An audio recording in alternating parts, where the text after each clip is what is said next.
ಶ್ರೀ ಗುರುಭ್ಯೋ ನಮಃ. ಶ್ರೀ ಬಸವ ಟಿವಿಯ ಸಮಸ್ತ ಸಹೃದಯ ವೀಕ್ಷಕ ಬಂಧುಗಳಿಗೆ ಶರಣು ಶರಣಾರ್ಥಿ.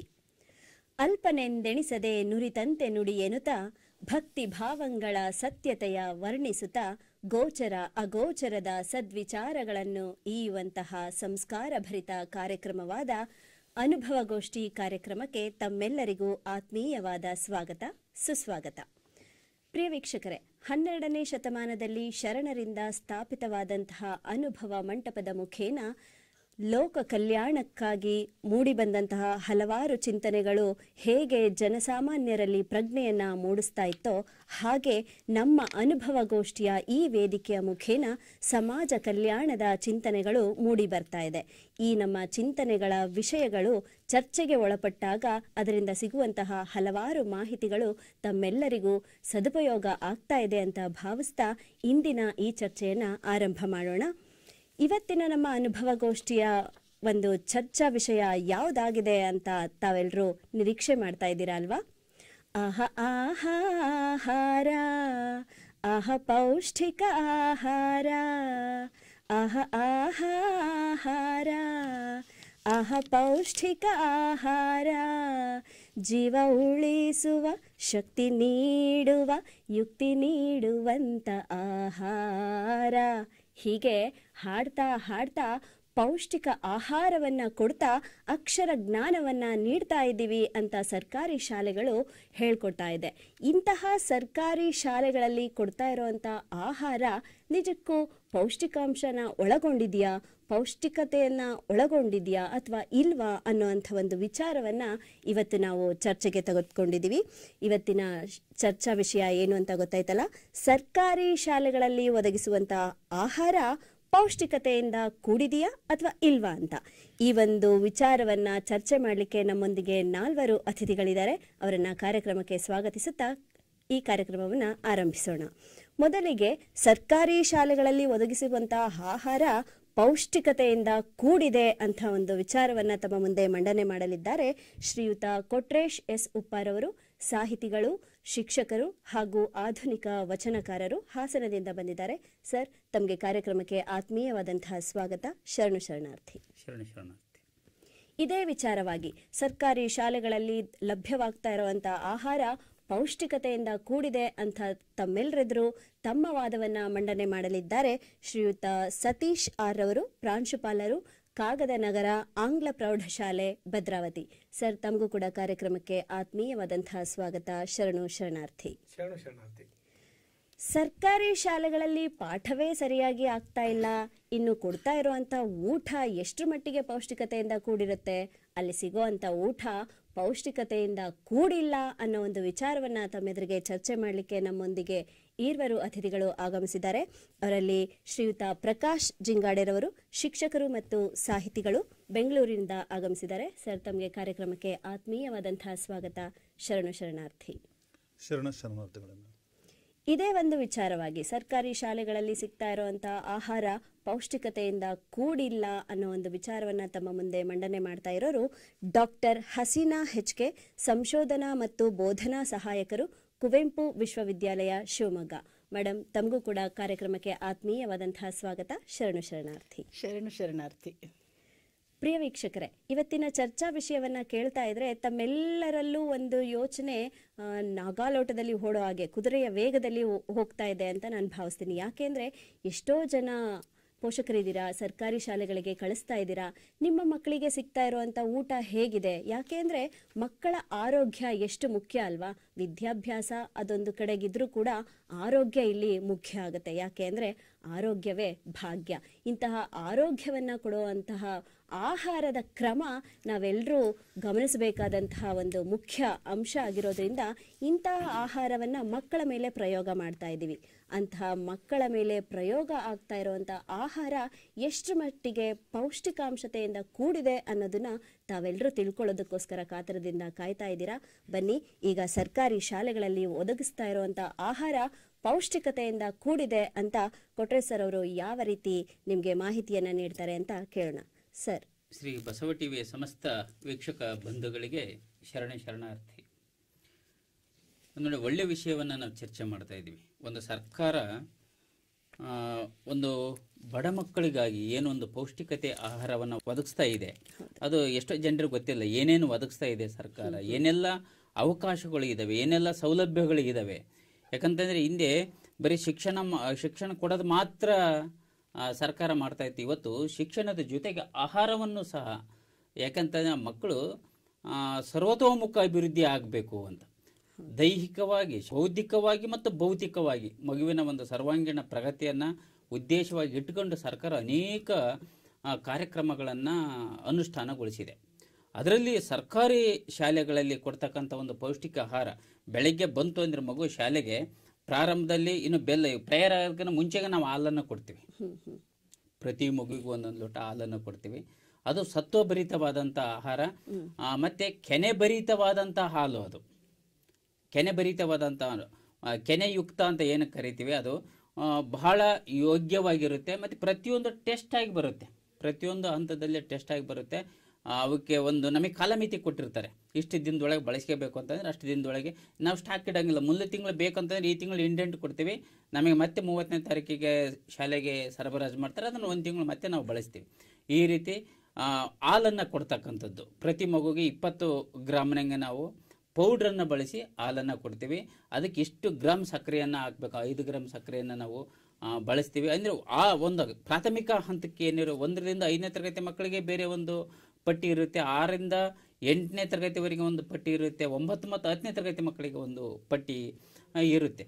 ಇದು ಕ್ಷೀರಭಾಗ್ಯ ಯೋಜನೆ ಅಂತ ಕರಿತೀವಿ. ಇದು ಇತ್ತೀಚಿನ ವರ್ಷಗಳಲ್ಲಿ ಬಂದಂಥದ್ದು ಕ್ಷೀರಭಾಗ್ಯ ಯೋಜನೆ. ಎಷ್ಟೋ ಮಕ್ಕಳು ಮನೆಯಲ್ಲಿ ಹಾಲನ್ನು ಕುಡಿಯೋಕ್ಕಾಗಲ್ಲ. ಇವತ್ತಿನ ಸಂದರ್ಭ ಎಲ್ಲರೂ ಜಾನುವಾರುಗಳನ್ನು ಸಾಕ್ಲಿಕ್ಕೆ ಆಗಲ್ಲ.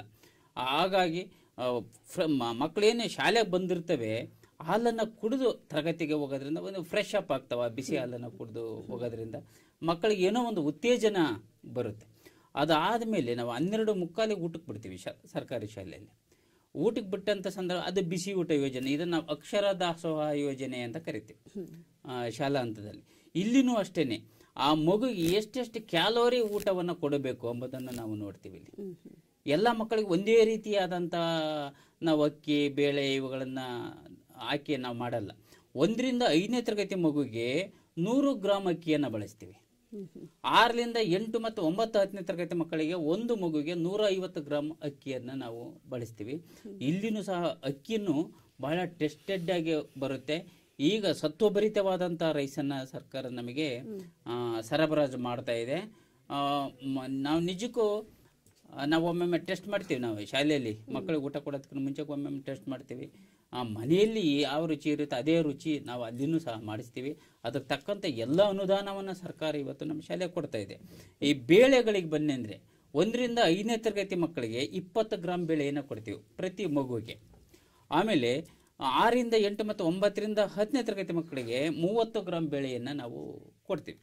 ಅದೇ ರೀತಿ ತರಕಾರಿಯನ್ನು ಎಷ್ಟೆಷ್ಟು ಗ್ರಾಮ್ ಹಾಕಬೇಕು ಎಂಬುದು ಫುಡ್ ಚಾರ್ಟ್ ಇರುತ್ತೆ ನಮ್ಮ ಸರ್ಕಾರದಲ್ಲಿ. ವೈದ್ಯಕೀಯ ಇಲಾಖೆ ಯಾವ ಯಾವ ವಯೋಮಾನದ ಮಕ್ಕಳಿಗೆ ಎಷ್ಟು ಗ್ರಾಮ್ ಫುಡ್ಡನ್ನು ಕೊಡಬೇಕು ಎಂಬುದು ಒಂದು ಆರೋಗ್ಯ ಇಲಾಖೆ ಕೊಟ್ಟಿರುತ್ತೆ. ಆರೋಗ್ಯ ಇಲಾಖೆ ಒಂದು ನಿಯಮದಂತೆ ನಾವಲ್ಲಿ ಶಾಲೆಯಲ್ಲಿ ಆ ಒಂದು ಅಡುಗೆಯನ್ನು ಮಾಡಿಸ್ತೀವಿ. ಮತ್ತು ಉಪ್ಪನ್ನು ಸಹ ಅಷ್ಟೇ, 1ರಿಂದ 5ನೇ ತರಗತಿ ಮಕ್ಕಳಿಗೆ 2 ಗ್ರಾಮ್ ಉಪ್ಪನ್ನು ಹಾಕ್ತೀವಿ ಪ್ರತಿ ಮಗುವಿಗೆ. ಆಮೇಲೆ 6ರಿಂದ ಮೇಲ್ಪಟ್ಟಂಥ ಮಕ್ಕಳಿಗೆ ನಾವು 4 ಗ್ರಾಮ್ ಉಪ್ಪನ್ನು ಹಾಕ್ತೀವಿ ಪ್ರತಿದಿನ. ಆಮೇಲೆ ಆಯಿಲನ್ನು ಅಷ್ಟೇ ಒಂದು ಲಿಮಿಟಲ್ಲಿ ನಾವು ಬಳಸ್ತೀವಿ. 1ರಿಂದ 5ನೇ ತರಗತಿ ಮಕ್ಕಳಿಗೆ 5 ಗ್ರಾಮನ್ನು ಹಾಕ್ತೀವಿ. ಆಮೇಲೆ 6ರಿಂದ ಮೇಲ್ಪಟ್ಟ ಮಕ್ಕಳಿಗೆ 7.5 ಗ್ರಾಮನ್ನು ನಾವು ಎಣ್ಣೆಯನ್ನು ಹಾಕ್ತೀವಿ. ಒಟ್ಟಾರೆ ಕ್ಯಾಲೋರಿಗಳಲ್ಲಿ ನಾವು ಪೌಷ್ಟಿಕಾಂಶದ ಆಹಾರವನ್ನು ಕೊಡ್ತೀವಿ.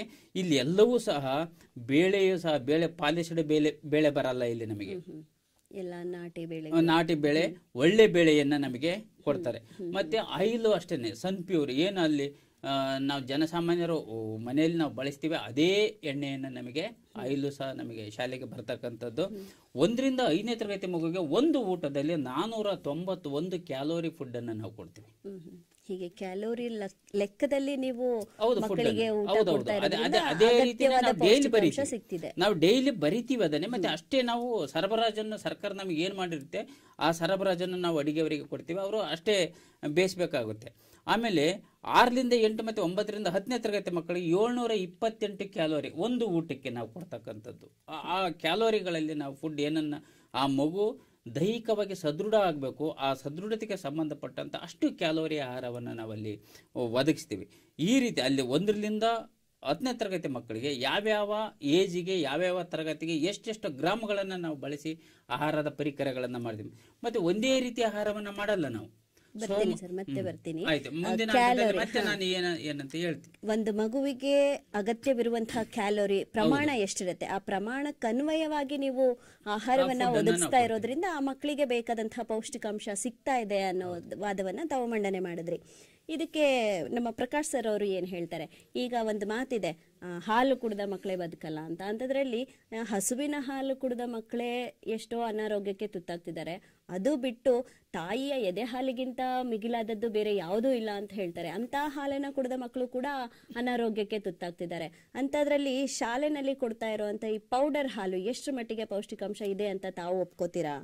ಹೇಗೆ ಸರ್ಕಾರಿ ಶಾಲೆಯಲ್ಲಿ ಒದಗಿಸ್ತಾ ಇರುವಂತ ಆಹಾರ ಪೌಷ್ಟಿಕಾಂಶತೆ ಇದೆ ಅಥವಾ ಇಲ್ಲ ಅಂತ ಹೇಗೆ ನೀವು ಹೇಳ್ತೀರಾ ಸರ್? ಶ್ರೀ ಬಸವ ಟಿವಿಯ ವೀಕ್ಷಕರಿಗೆ ಶರಣಾರ್ಥಿಗಳನ್ನು ಹೇಳ್ತಾ, ಇವತ್ತು ನನ್ನ ಪಾಲಿಗೆ ಬಂದಿರತಕ್ಕಂಥ ವಿಷಯ ಏನಂತಂದರೆ, ಸರ್ಕಾರಿ ಶಾಲೆಗಳಲ್ಲಿ ಒದಗಿಸುವ ಆಹಾರ ಪೌಷ್ಟಿಕಾಂಶದಿಂದ ಕೂಡಿದೆಯೋ ಇಲ್ವೋ ಅಂತ. ಇಲ್ಲ ಅಂತಕ್ಕಂಥ ವಿಷಯದ ಬಗ್ಗೆನೇ ನಾನು ವಾದ ಮಾಡ್ತೀನಿ. ಯಾಕಂದರೆ ಸಾಕಷ್ಟು ನೀವು ದಿನಪತ್ರಿಕೆಗಳಲ್ಲಿ ನೋಡಿರ್ಬೋದು, ಮತ್ತು ಸರ್ಕಾರಿ ಶಾಲೆಗಳಲ್ಲಿ ಕೊಡ್ತಕ್ಕಂಥ ಆಹಾರವನ್ನು ಸ್ವತಃ ಗ್ರಾಮಸ್ಥರೇ ಹೋಗಿ ಚೆಕ್ ಮಾಡಿದಾಗ, ಅಯ್ಯೋ ನನ್ನ ಮಗ ಇಂಥ ಊಟ ಮಾಡೋದಕ್ಕಿಂತ ಸುಮ್ಮನಿರೋದೇ ವಾಸಿ ಅನ್ನೋ ಅಭಿಪ್ರಾಯಗಳು ವ್ಯಕ್ತ ಆಗಿದ್ದು ಕೂಡ ಸರ್ವೇ ಸಾಮಾನ್ಯ, ಅದು ಸಾರ್ವತ್ರಿಕ, ಅದು ಎಲ್ಲರೂ ಕೂಡ ನಮ್ದಿರ್ತಕ್ಕಂಥ ಒಂದು ಸತ್ಯ. ಆಮೇಲೆ ಕೊಟ್ರೇಶ್ ಸರ್ ಹೇಳ್ತಾ ಇದ್ರೆ, ಬೆಳಗ್ಗೆ ನಾವು ಮಕ್ಕಳು ಬಂದ ತಕ್ಷಣ ಪೌಷ್ಟಿಕ ಕೆನೆ ಭರಿತ ಒಂದು ಮಗುವಿಗೆ 20 ಗ್ರಾಮ್, ಒಂದು ಮಗುವಿಗೆ 20 ಗ್ರಾಮ್ ಅಂತಂದ್ರೆ ಒಂದು ಕೆಜಿಗೆ ಒಂದು ಪಾಕೆಟ್ 1 ಕೆಜಿ ಇರುತ್ತೆ. ಅದು 50 ಜನ ಕೊಡ್ಬೇಕು ಅವರು. ಯಾಕಂದ್ರೆ ಅವರೇ ಹೇಳಿದ್ದಾರೆ 20 ಗ್ರಾಮ್ ಕೊಡ್ತೀವಿ ಅಂತಂದ್ರೆ. ಒಂದು ಪಾಕೆಟ್ ಪೌಡ್ರನ್ನ 50 ಜನಕ್ಕೆ ಮಾಡ್ಬೇಕು ಅಂದ್ರೆ ಎಷ್ಟು ಯೂರಿನ್ ಹಾಲು ಕೊಡ್ತಾರೋ ಅಥವಾ ನೀರು ಕೊಡ್ತಾರೋ ಅದೇ ಗೊತ್ತಾಗಲ್ಲ. ನಮ್ಮ ಮನೇಲಿ ನೋಡಿ, ಹಾಲು ಹೇಗಿರ್ಬೇಕು, ಯಾವ ಪ್ರಮಾಣದಲ್ಲಿ ಇವ್ರು ಅಷ್ಟೇ ಕೊಡ್ಬೇಕು, 20 ಗ್ರಾಮ್. ಅದಕ್ಕಿಂತ ತಂದ್ಬಿಟ್ರೆ ಲೆಕ್ಕಾಚಾರ ತಪ್ಪಾಗ್ಬಿಡುತ್ತೆ. ಮೇಲಾಧಿಕಾರಿಗಳು ಬಂದು ಚೆಕ್ ಮಾಡ್ತಾರೆ, ಹಾಕೋ ನೀರು. ಮತ್ತು ಅದರಲ್ಲಿ ಶಿಕ್ಷಕರಿಗೆ ಎಷ್ಟು ಶೇರ್ ಹೋಗುತ್ತೋ, ಅವ್ರ ಮನೆಗೆ ಎಷ್ಟು ಪಾಕೆಟ್ ಹೋಗುತ್ತೋ ಅದೆಲ್ಲ ಲೆಕ್ಕಾಚಾರ ಮಾಡಿ ಕೂಡಿ ಕಳೆದ್ರು ಲೆಕ್ಕಾಚಾರ ಮಾಡಿದ್ರು ಕೂಡ 20 ಗ್ರಾಮ್ ಅಂತ ಅವ್ರು ಯಾವ ಕಾರಣಕ್ಕೂ ಕೂಡ ಕೊಡೋದಿಲ್ಲ. ಅದಂತೂ ನಂಬಲು ಅಸಾಧ್ಯವಾದಂತಹ ಮಾತೆ ಅಂತಾನೆ ನಾವು ಹೇಳ್ಬೋದು. ಆಮೇಲೆ ಇನ್ನೊಂದು, ಸರ್ಕಾರಿ ಶಾಲೆಗಳಲ್ಲಿ ಒಂದು ಜನಸಾಮಾನ್ಯ ಸರ್ಕಾರದವ್ರು ಏನೇ ಪುಕ್ಷಟೆ ಕೊಡ್ತಾರೆ ಅಂತಂದ್ರೆ ಅದು ಅಲ್ಲಿ ಇಲ್ಲಿ ಬಿಸಾಕ್ತಕ್ಕಂಥದ್ದು, ಕ್ವಾಲಿಟಿ ಸರಿಯಾಗಿಲ್ತಿರ್ತಕ್ಕಂಥ. ಬಹುಶಃ ನೀವು ನ್ಯಾಯಬೆಲೆ ಅಂಗಡಿಯ ಒಂದು ಉದಾಹರಣೆ ತೆಗೆದುಕೊಳ್ಳಿ, ಯಾವ್ದು ಕಡಿಮೆ ರೇಟಿಗೆ ಕೊಡ್ತಾರೆ, ಯಾವ್ದು ಇದು ಕೊಡ್ತಾರೆ, ಅವೆಲ್ಲ ವೇಸ್ಟ್ ಆಗಿರ್ತಕ್ಕಂಥದ್ದು. ಯಾವ್ದು ಒಳ್ಳೆ ಕ್ವಾಲಿಟಿ ತಂದು ಚೆಕ್ ಮಾಡಿಬಿಟ್ಟು ಸರ್ಕಾರ ಕೊಡಿ ಅಂತ ಮೊದಲೇ ಪುಕ್ಷಟೆ ಕೊಡೋದು, ಅಂಥದ್ರಲ್ಲಿ ಇವೆಲ್ಲ ಕೊಡ್ತಾರೆ ಅನ್ನೋದು ನಂಬಕ್ ಅಸಾಧ್ಯ. ಆಮೇಲೆ 1987 ಇದು ಪ್ರತ್ಯೇಕ ಸಾಕ್ಷಿ ಆಗಿರ್ತಕ್ಕಂಥ ಒಂದು ಉದಾಹರಣೆ ಹೇಳ್ತೀನಿ. ಅವಾಗ ರವೆ ಕೊಡ್ತಾ ಇದ್ರು. ಅಮೆರಿಕದಿಂದ ಇಂದಿರಾ ಗಾಂಧಿ ಸರ್ಕಾರ ಏನ್ ಮಾಡ್ತು, ಅಮೆರಿಕದಿಂದ ಅವ್ರೇನ್ ಮಾಡ್ತಾ ಇದ್ರು, ಹೆಚ್ಚು ಬೆಳೆದಿರ್ತಕ್ಕಂಥ ವೇಸ್ಟ್ ಆಗಿರ್ತಕ್ಕಂಥ, ಆಮೇಲೆ ಗೋಡಂಗಳಲ್ಲಿ ಕೊಳೆತು ಇರ್ತಕ್ಕಂಥ ಅದು ಸಮುದ್ರಕ್ಕೆ ಎಸೀತಾ ಇದ್ರಂತೆ. ಸಮುದ್ರಕ್ಕೆ ಮೀನು ತಿನ್ಲಿಕ್ಕೆ, ಮೀನು ಸಾಕಾಣಿಕೆ ಎಸೀತಾ ಇದ್ರು. ಅವಾಗ ನಮ್ಮಲ್ಲಿ ತುರ್ತು ಪರಿಸ್ಥಿತಿ ಇತ್ತು, ರಿಕ್ವೆಸ್ಟ್ ಮಾಡ್ಕೊಂಡು ಅದು ಯಾಕಂಗೆ ಸಮುದ್ರಕ್ಕೆ ಎಸ್ತೀರಿ, ಬನ್ನಿ ನಮ್ಮಲ್ಲಿ ತಿಂತಕ್ಕಂಥ ಜನ ಇದ್ದಾರೆ ಅಂತಂದು ತಗೊಂಬಂದು ಅವಾಗ 1987 ಉಪ್ಪಿಟ್ಟನ್ನ ಕೊಡ್ಲಿಕ್ಕೆ ಸಾಧ್ಯ ಇರ್ತದೆ. ಉಪ್ಪಿಟ್ಟಲ್ಲಿ ಹುಡುಕಿದ್ರು ಕೂಡ ಒಂದು ಈರುಳ್ಳಿ ಪೀಸ್ ಸಿಗೋದು ಕಷ್ಟ ಇರ್ತಾ ಇತ್ತು. ಆಮೇಲೆ ಒಂದು ಇನ್ಸಿಡೆಂಟ್ ಹೇಳ್ತೀವಿ, ಅವಾಗ ನಮ್ಮಲ್ಲಿ ಪುಟ್ಟಪ್ಪ ಮೇಷ್ಟ್ರು ಅಂತ ಇದ್ರು. ಅವರು ಇಲ್ಲಿ ಮನೇಲಿ ಮಾಡ್ಕೊಂಡಿದ್ರು. ಪಾಪ ಫ್ಯಾಮಿಲಿ ಬೇರೆ ಊರಲ್ಲಿ ಇತ್ತು. ಬಂದ ತಕ್ಷಣ ಉಪ್ಪಿಟ್ಟನ್ನು ತಿನ್ನೋರು, ಹೆಂಗೋ ಒಂದು ಮಧ್ಯಾಹ್ನ ಊಟ ಆಗುತ್ತೆ ಅನ್ನೋದು. ಆಮೇಲೆ ಏನಾಯ್ತು ಅಂದ್ರೆ, ಆ ಉಪ್ಪಿಟ್ಟು ಎಷ್ಟು ಮಟ್ಟಿಗೆ ಅವರ ಶರೀರದಲ್ಲಿ ಪ್ರಭಾವ ಬೀರ್ತು ಅಂತಂದ್ರೆ, ಒಂದು ದಾವಣಗೆರೆಯಲ್ಲಿ ಹೋಗ್ಬಿಟ್ರು, ಅವ್ರು ಅಡ್ಮಿಟ್ ಆಗ್ಬಿಟ್ರು. ಎಷ್ಟು ದಿನ, ಒಂದು 7-8 ದಿನ ಅಡ್ಮಿಟ್ ಆಗ್ಬಿಟ್ರು. ಅಯ್ಯೋ ಪುಟ್ಟಪ್ಪ ಮೇಷ್ಟ್ರು ಸತ್ರಂತೆ ಅಂತಂದು ಊರೆಲ್ಲ ಗುಲ್ಲು. ಯಾಕೆ ಅಂತಂದ್ರೆ, ಗೌರ್ಮೆಂಟ್ ಸ್ಕೂಲ್ ಉಪ್ಪಿಟ್ಟು ತಿಂದ್ರು ಸತ್ತದ್ರು, ಗೌರ್ಮೆಂಟ್ ಉಪ್ಪಿಟ್ಟು. ಆಮೇಲೆ ಅವ್ರು ಬಂದ್ರು, ಸರ್ ಇನ್ನೂ ಬದುಕಿದ್ರ, ಚೆನ್ನಾಗಿದೆ, ನಾವು ತಿನ್ಬೋದ ಉಪ್ಪಿಟ್ಟು ಅನ್ನೋವಷ್ಟ್ರ ಮಟ್ಟಿಗೆ ಅದು ಬಂದ್ಬಿಡ್ತು. ಆಮೇಲೆ ಅದಾದ್ಮೇಲೆ ಮಾಲ್ದಿ ಉಂಡೆ ಕೊಡ್ತಾ ಇದ್ರು. ಮಾಲ್ದಿ ಉಂಡೆ ಸ್ವೀಟ್ ಆಗಿರ್ತಕ್ಕಂಥ ಒಂದು ಮಾಲ್ದಿ ಉಂಡೆ ತಗೊಳಪ್ಪ ಅಂತ ಕೊಡ್ತಾ ಇದ್ರು. ಅದು ಎಷ್ಟು ಕೆಟ್ಟದಾಗಿರುತ್ತೆ ಅಂತಂದ್ರೆ, ಗುಣಮಟ್ಟ, ಬಣ್ಣ ಮತ್ತು ಸತ್ವಗಳಲ್ಲಿ ಯಾವುದೇ ಬದಲಾವಣೆ ಇಲ್ಲದೆ ರೂಪ ಮತ್ತು ಆಕಾರದಲ್ಲಿ ಮಾತ್ರ ಬದಲಾವಣೆಯಾಗಿ ಹಂಗೆ ಚಡ್ಡಿಯಲ್ಲಿ ಇಳಿತಾ ಇತ್ತಂಥದ್ದು. ಅಷ್ಟು ಮಟ್ಟಿಗೆ ಆ ಮಾಲ್ದಿ ಉಂಡೆಗಳನ್ನ ಕೊಡ್ತಾ ಇದ್ರು. ಅದು ಪ್ರತ್ಯಕ್ಷವಾಗಿ ಕಂಡಿರ್ತಕ್ಕಂಥ ಎಷ್ಟೋ ಜನ, ಅಪ್ಪ ನಿನ್ ಚಡ್ಡಿ ತೊಳೆಯೋಕ್ಕಿಂತ ಆ ಮಾಲ್ದಿ ಉಂಡೆ ಯಾಕೋ ತಿಂತೀಯ, ಮನೆ ಊಟ ಮಾಡೋ ಅಂತಂದು ಹಳ್ಳಿಗರು ಎಂಥ ಬಡವರು ಕೂಡ ಊಟ ಅದನ್ನ ಕೊಡ್ತಾ ಇರಲಿಲ್ಲ. ಯಾಕಂದ್ರೆ ಏನ್ ಮಾಡ್ಪಾಪ ತಿನ್ನೋದು ಮಾಲ್ದಿ ಉಂಡೆ ಹೆಂಗೋ ತಿಂದು ಎಲ್ಲ ಒಂದ್ ಕಡೆ ಮಾಡ್ಕೊಂಡ ಅಂದ್ರೆ ಅದೊಂಥರ ಆಗುತ್ತೆ. ಬಟ್ಟೆ ತೊಳಿಬೇಕಲ್ಲ, ಅದು ಆ ಪರಿಪಾಟ್ಲೆ ಅದಕ್ಕೆ ಬೇಕು ಅಂತ ಮಾಲ್ದಿ ಉಂಡೆದು. ಆಮೇಲೆ ಕೊನೆಗೆ ಇದು ಯಾಕೋ ಮಾಲ್ದಿ ಉಂಡೆ ಸರಿ ಆಗ್ತಾ ಇಲ್ಲ, ಮಾಲ್ದಿ ಉಂಡೆ ತಾನೇ ಹೊರಗೆ ಬಂದ್ರೆ ಜನಗಳು ಬೈದೇ ಇರ್ತಾರ ಅಂತಂದು ಕೊನೆಗೆ ಏನ್ ಮಾಡಿದ್ರು, ಹೋಗ್ಲಿ ಮಧ್ಯಾಹ್ನದ ಭೋಜನ ವ್ಯವಸ್ಥೆ ಮಾಡೋಣ ಅಂತಂದು ಬಂಗಾರಪ್ಪನವ್ರ ಕಾಲದಲ್ಲಿ ₹1 ಕೊಟ್ರು, ಮೊಟ್ಟೆ ಕೊಟ್ರು, ಹಾಲು ಕೊಟ್ರು. ನೀವೇ ಹೇಳ್ದಂಗೆ ಹಾಲು ಕುಡ್ದ ಮಕ್ಕಳೇ ಬದುಕಲ್ಲ, ಇನ್ನು ಪಾಕೆಟ್ ಹಾಲು ಕುಡ್ದ ಬದುಕ್ತಾವ ಅಂತ ನಾವು ಇವ್ರ ಪ್ರಶ್ನೆ ಮಾಡ್ಬೇಕಾಗುತ್ತೆ. ಪೌಡ್ರ್ ಕುಡ್ದ ಯಾರು ಬದುಕ್ತಾರ? ಅದು 20 ಗ್ರಾಮ್ ಅಂತೆ, 1 kgಗೆ 50 ಜನಕ್ಕೆ ಹಾಲು ಕೊಡ್ತಾರಂತೆ. ಅದು ಯಾವ ಮಟ್ಟಿಗೆ ಆ ಪೌಷ್ಟಿಕದಿಂದ ಕೂಡಿರ್ತದೋ, ಅದು ಹೆಂಗ್ ಕೆನೆ ಬರೀತಾನೋ ಏನೋ, ಅವರೇ ಅದಕ್ಕೆ ಆನ್ಸರ್ ಮಾಡಬೇಕು. ಇಂತಹ ಒಂದು ಆಹಾರವನ್ನು ಒದಗಿಸ್ತಾ ಇರೋದ್ರಿಂದ ಅದರಲ್ಲಿ ಪೌಷ್ಟಿಕಾಂಶತೆ ಇಲ್ಲ ಎಲ್ಲಿಂದ ಸಿಗುತ್ತೆ? ಆದ್ರೆ 20 ಗ್ರಾಮ್ ಲೆಕ್ಕಕ್ಕೆ ಇವ್ರು ಸರ್ಕಾರ ಕೊಡ್ಬೇಕಾದ ಲೆಕ್ಕಕ್ಕೆ ಆ ಅಡಿಗೆ ಅವ್ರದ್ದು, ಆಮೇಲೆ ಮೇಷ್ಟ್ರದ್ದು, ಅವ್ರ ಪಾಕೆಟ್ ಹಾಲು ಎತ್ಕೊಂಡು ಹೋಗಿದ್ದು ಅವೆಲ್ಲ ಲೆಕ್ಕ ಹಾಕಿದ್ರೆ ಕೊನೆಗೆ ಅವ್ರಿಗೆ ಕೊಡ್ತಕ್ಕಂಥ ಬರೀ ಬಿಸಿ ನೀರೇ. ಅದ್ರಲ್ಲಿ ಏನು ಸ್ವಲ್ಪ ಆ ಬಿಳಿ ಬಣ್ಣ ಮಿಶ್ರಿತ ಬಿಸಿ ನೀರನ್ನ ಕೊಡುತ್ತಿದ್ದೇವೆ ಅಂತ ಮಾತ್ರ ಅವ್ರು ಹೇಳ್ಬೇಕು ಹೊರತು ಹಾಲು ಕೊಡ್ತೀವಿ ಅದ್ರಲ್ಲಿ ಕೆನೆ ಬರಿತಾ ಅಂತ. ಆಮೇಲೆ ಅವ್ರು ಹೇಳಿದ್ರು ಅಕ್ಕಿ 100 ಗ್ರಾಮ್ ಅಕ್ಕಿ ಕೊಡ್ತೀವಿ, 20 ಗ್ರಾಮ್ ಬೇಳೆ ಒಂದ್ ಮಗುಗೆ, 5 ಗ್ರಾಮ್ ಉಪ್ಪು ಕೊಡ್ತೀವಿ, ಆಮೇಲೆ ಒಂದು 2 ಗ್ರಾಮ 7 ಗ್ರಾಮ ಎಣ್ಣೆ ಕೊಡ್ತೀವಿ ಅಂತಂದು. ಅವೆಲ್ಲ ಮಿಕ್ಸ್ ಮಾಡಿ ಅಡಿಗೆ ಮಾಡಿಬಿಡಿ ಮೇಡಮ್, ಅದು ಗೊತ್ತಾಗುತ್ತೆ. ಗಣೇಶನ್ ಮಾಡು ಅಂದ್ರೆ ಗಣೇಶನ್ ಅಪ್ಪನ್ ಮಾಡ್ದಂಗ ಆಗುತ್ತೆ. ಅದಕ್ಕಿಂತ ಅವ್ರ ಮ್ಯಾಲ ಹಾಕಂಗೆ ಇಲ್ಲ. ಆ ಬಟ್ಟೆ ಹೇಳ್ತಾನೆ ಸರ್ ಇದು ಈಗ ನೋಡಿ, ನಿಮ್ ಮದುವೆಯಲ್ಲಿ ಒಂದು ಏನಾದ್ರು ಅಡಿಗೆ ಮಾಡ್ಬೇಕು ಅಂದ್ರೆ ಇಂತಿಂತದ್ ಕೊಟ್ರೆ ಇಷ್ಟು ಚೆನ್ನಾಗಿರುತ್ತೆ ಅಂತ ಅವನು ಒಂದು ಲೀಸ್ಟ್ ಮಾಡಿಕೊಟ್ಟಿರ್ತಾನೆ. ಇವ್ರು ಇದಕ್ಕಿಂತ ಅದಕ್ಕೆ ಜಾಸ್ತಿ ಕೊಡಂಗಿಲ್ಲಪ್ಪ, ನಮ್ ಸರ್ಕಾರದವ್ರು ಒಪ್ಪಲ್ಲ ಅಂದ. ಸರ್ ಸರಿ ಸರ್, ನಾನು ನೀರಿಗೆ ಒಗ್ಗರಣೆ ಹಾಕಿ ಕೊಟ್ಬಿಡ್ತೀನಿ ಸರ್ ಅಂತ. ಅದ್ರಲ್ಲಿ ಹುಡುಕಿದ ತರಕಾರಿ ಸಿಗೋದಿರ್ಲಿ, ಬೇಳೆ ಸಿಗೋದಿರ್ಲಿ, ಆಮೇಲೆ ಅವೆಲ್ಲ ಅಧಿಕಾರಿಗಳಿಗೆ ಅವರು ಏನು ಲಂಚ ಹೊಡೆಯೋದು ಅವು ಸುಮ್ಮನೆ ಇರಲ್ಲ ಅವರು. ಯಾಕಂದ್ರೆ ಒಬ್ಬ ಅಡಿಗೆಯವರಿಗೆ ಸಹಾಯಕವರಿಗೆ ಬರೀ ತಿಂಗಳಿಗೆ ₹600 ಕೊಡ್ತಾರೆ ಅವರು. ಮೊದಲು ಸ್ಟಾರ್ಟ್ ಆಗಿದೆ ₹600, ಈಗ ₹1200 ಮಾಡಿದ್ದಾರೆ. ಈಗ ₹1200 ಮಾಡಿದ್ರೆ ಆಮೇಲೆ ಈಗ 3000 ತನಕ ರೀಚ್ ಆಗಿದೆ. 3700 ಅನ್ಕೊಳ್ಳಿ, ಬೇಡ 4000ನೇ ಆಗ್ತೀನಿ ಸರ್. 4000ಕ್ಕೆ ಏನ್ ಬರುತ್ತೆ ಒಂದ್ ತಿಂಗಳಲ್ಲಿ? ಅವ್ನ್ ಬರ್ತಾನೆ, ಬಾರ ಕೋದಂಡ್ರಮ್ಮ 4000 ಕೊಡ್ತಾರಂತಿದ್ದೆ. ಅಷ್ಟು ಹಣ ಆಗಲ್ಲ ಅಣ್ಣ, 4000ಕ್ಕೆ ನಾನು ಅಲ್ಲೇ ಕೂಲಿಗೆ ಹೋದ್ರೆ ಒಂದು 10-15 ಸಾವಿರ ದುಡಿತೀನಿ. ಬಾರು ಹಾಲು ಸಿಗುತ್ತೆ, ತರಕಾರಿ ಸಿಗುತ್ತೆ ಬಾರು, ಬೇಳೆ ಸಿಗುತ್ತೆ ಬಾರು, ಎಣ್ಣೆ ಸಿಗುತ್ತೆ ಬಾರು. ಏನ್ ಅಳತೆ ಪ್ರಮಾಣ ಇದೆ ಅದು ಎಲ್ಲ ಹಂಚಿ ಹೋಗ್ತಾ ಇರೋದ್ರಿಂದ ಸ್ವಲ್ಪ ಕೊಟ್ಟು ನಾವು ಉಳ್ದು ಉಳ್ಕೊಂಡು ಹೋಗೋಣ ಬಾರು. 4000 ಜೊತೆ 4000 ಜೊತೆಗೆ 8000 ಸೇರ್ಸ್ಕೊಳ, ಅಷ್ಟಾಗುತ್ತೆ ಕಣೋ ದುಡಿಮೆ ಅಂತ ಹೇಳಿದ್ಮೇಲೆ ಅವನು ಅಡಿಗೆವನು ಬರೋನು. ಇಲ್ಲಾಂದ್ರೆ ಯಾವನು ಕೂಡ ಈ ಸಂಬಳಕ್ಕೆ ಬರಲ್ಲ. ಅಲ್ಲಿ ಗೊತ್ತಾಗುತ್ತೆ ಪೌಷ್ಟಿಕಾಂಶ ಕೊಡ್ತಾರೋ ಅಥವಾ ನೀರಿಗೆ ಒಗ್ಗರಣೆ ಹಾಕಿರ್ತಕ್ಕಂಥ ಸಾಂಬಾರು ಕೊಡ್ತಾರಂತ ಅಲ್ಲೇ ಗೊತ್ತಾಗ್ಬಿಡುತ್ತೆ. ಸೊ ಇದರಿಂದ ನೀವು ಸರ್ಕಾರಿ ಶಾಲೆಗಳಲ್ಲಿ ದೊರೆಯುತ್ತಾ ಇರೋಂತ ಆಹಾರದ ಪೌಷ್ಟಿಕಾಂಶತೆ ಇಲ್ಲ ಅಂತ ಹೇಳ್ತಾ ಇದ್ದೀರಾ? ಸಾಧ್ಯನೇ ಇಲ್ಲ. ಈ ದೊಡ್ಡವ್ರಿಗೆ ಕೂಡ ಈ ಸೊಸೈಟಿನಲ್ಲಿ ಕೊಡ್ತಾ ಇರುವಂಥ ರೇಷನ್ ಏನಿದೆ, ಸಮಾಜದಲ್ಲಿ ಸೊಸೈಟಿನಲ್ಲಿ ಸಿಗ್ತಾ ಇರುವಂಥ ಆಹಾರ ಧಾನ್ಯಗಳು ಏನಿದೆ ಅದೆಲ್ಲ ಕಳಪೆ ಮಟ್ಟದ್ದು ಅಂತ ಹೇಳ್ತಾ, ದೊಡ್ಡವ್ರು ತಗೊಳ್ಳೋ ಅಂಥ ಒಂದು ರೇಷನ್ನಲ್ಲೇ ಕಳಪೆ ಮಟ್ಟ ಇದೆ. ಇನ್ನು ಮಕ್ಕಳು ಎಲ್ಲಿ ಪರೀಕ್ಷೆ ಮಾಡಿ ನೋಡ್ತಾರೆ? ಅಂಥ ಮಕ್ಕಳಿಗೆ ಯಾವ ರೀತಿಯ ಕಳಪೆ ಮಟ್ಟದ ಸಾಮಗ್ರಿಗಳನ್ನು ಬಳಸಿ ಅವರು ಆಹಾರವನ್ನು ಕೊಡ್ತಾ ಇದ್ದಾರೋ ಏನೋ, ಅದರಲ್ಲೂ ಕೂಡ ಹಂಚಿಕೆ ಕೂಡ ಆಗ್ತಾ ಇದೆ. ಹೀಗಿರುವಾಗ ಪೌಷ್ಟಿಕಾಂಶ ಹೇಗೆ ಸಿಗುತ್ತೆ? ಪ್ರಕಾಶ್ ಸರ್ ಅವರ ವಾದಕ್ಕೆ ಸತೀಶ್ ಸರ್ ಅವರು ಏನು ಹೇಳ್ತಾರೆ? ಶ್ರೀ ಬಸವ ಟಿವಿಯ ಸಹೃದಯ ವೀಕ್ಷಕರಿಗೆ ಶರಣಾರ್ಥಿ. ಪ್ರಕಾಶ್ ಸರ್ ಅವರು ಸರ್ಕಾರದ ಯೋಜನೆಯನ್ನೇ ಧಿಕ್ಕರಿಸ್ತಾ ಇದ್ದಾರೆ.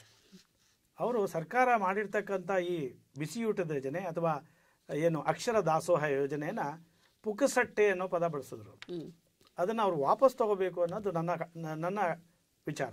ಯಾಕೆ ಅಂತಂದರೆ, ಪುಕ್ಕಸಟ್ಟೆ ಕೊಡ್ತಾ ಇಲ್ಲ ಸರ್ಕಾರ, ಜನಪರ ಕಾಳಜಿಯಿಂದ ತಂದಿರ್ತಕ್ಕಂಥ ಯೋಜನೆ ಅದು. ಜನಪರ ಕಾಳಜಿಯಿಂದ ತಂದಿರ್ತಕ್ಕಂಥದ್ದು.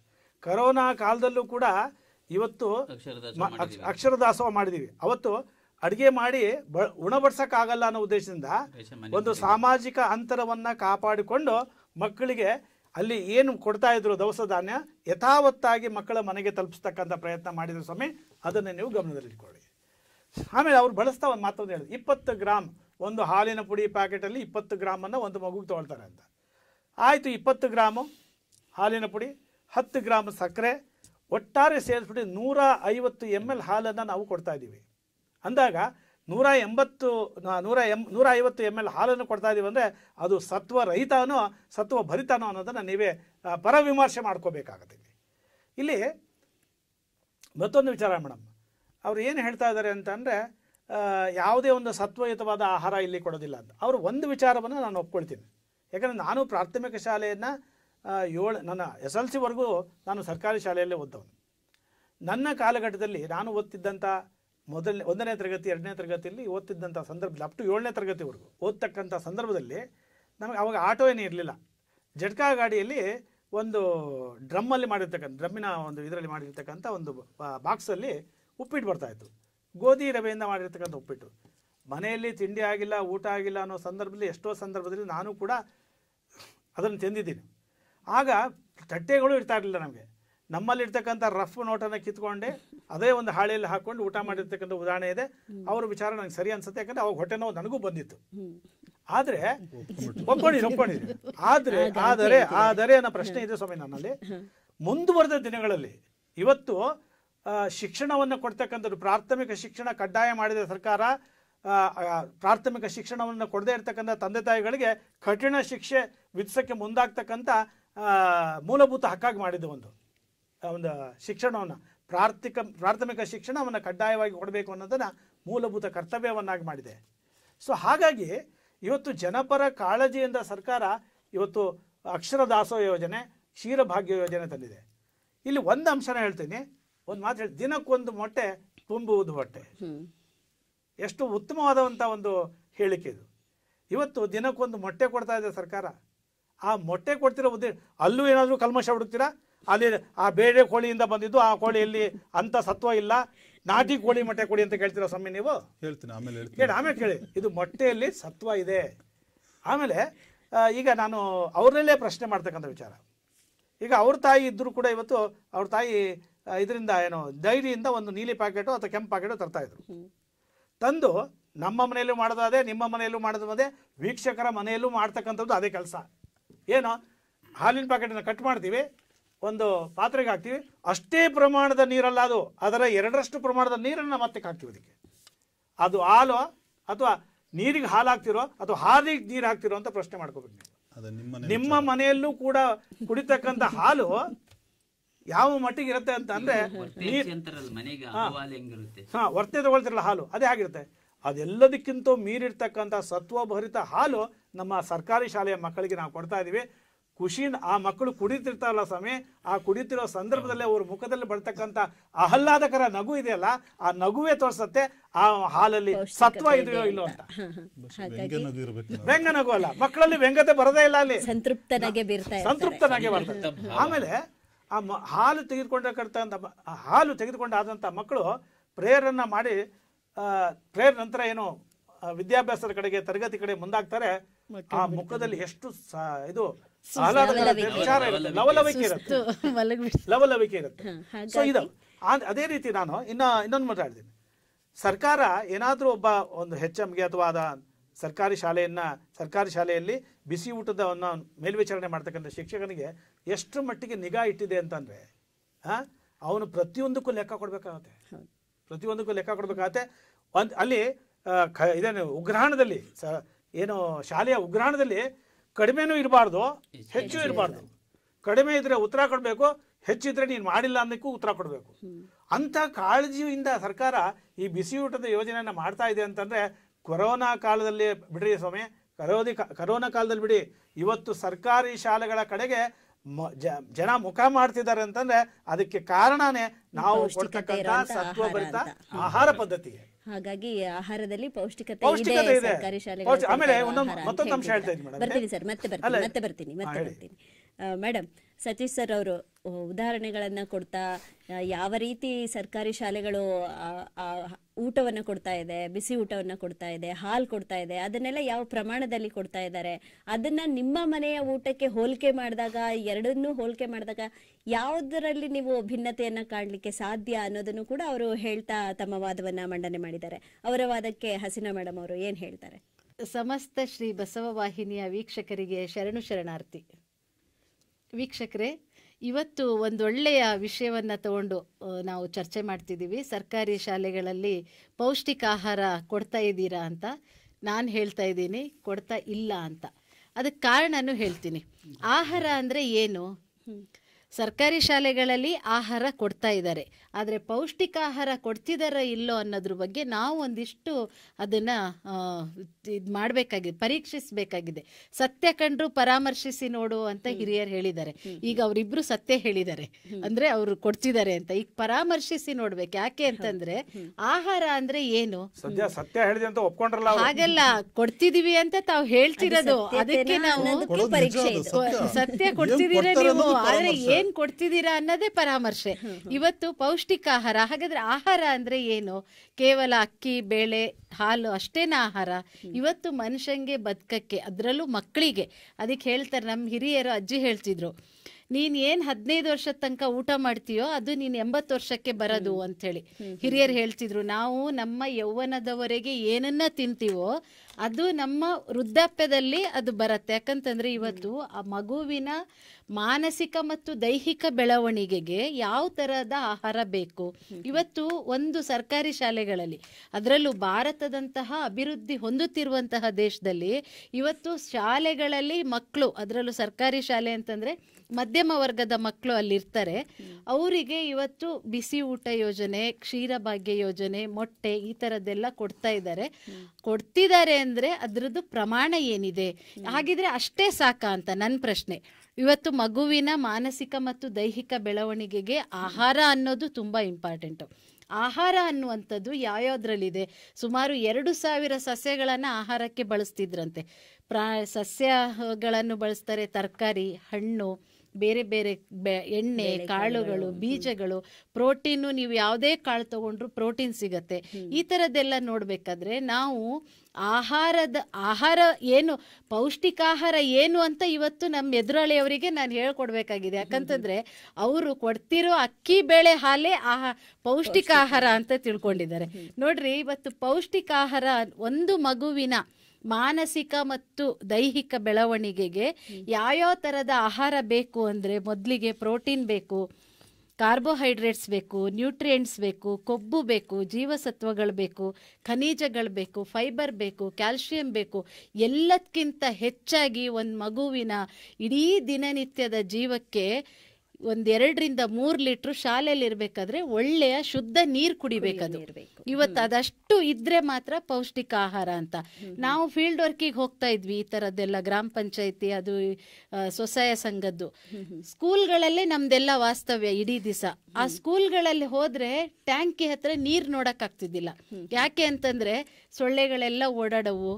ಈಗೇನೋ ಫಿಲ್ಟರ್ ಅದು ಸೆಕೆಂಡರಿ. ಆದರೂ ಇಡೀ ನಮ್ಮ ದೇಶದಲ್ಲಿ ಇವತ್ತು ನಾವು ಕರ್ನಾಟಕವನ್ನೇ ಉದಾಹರಣೆಯಾಗಿ ತಗೊಳ್ಳೋಣ.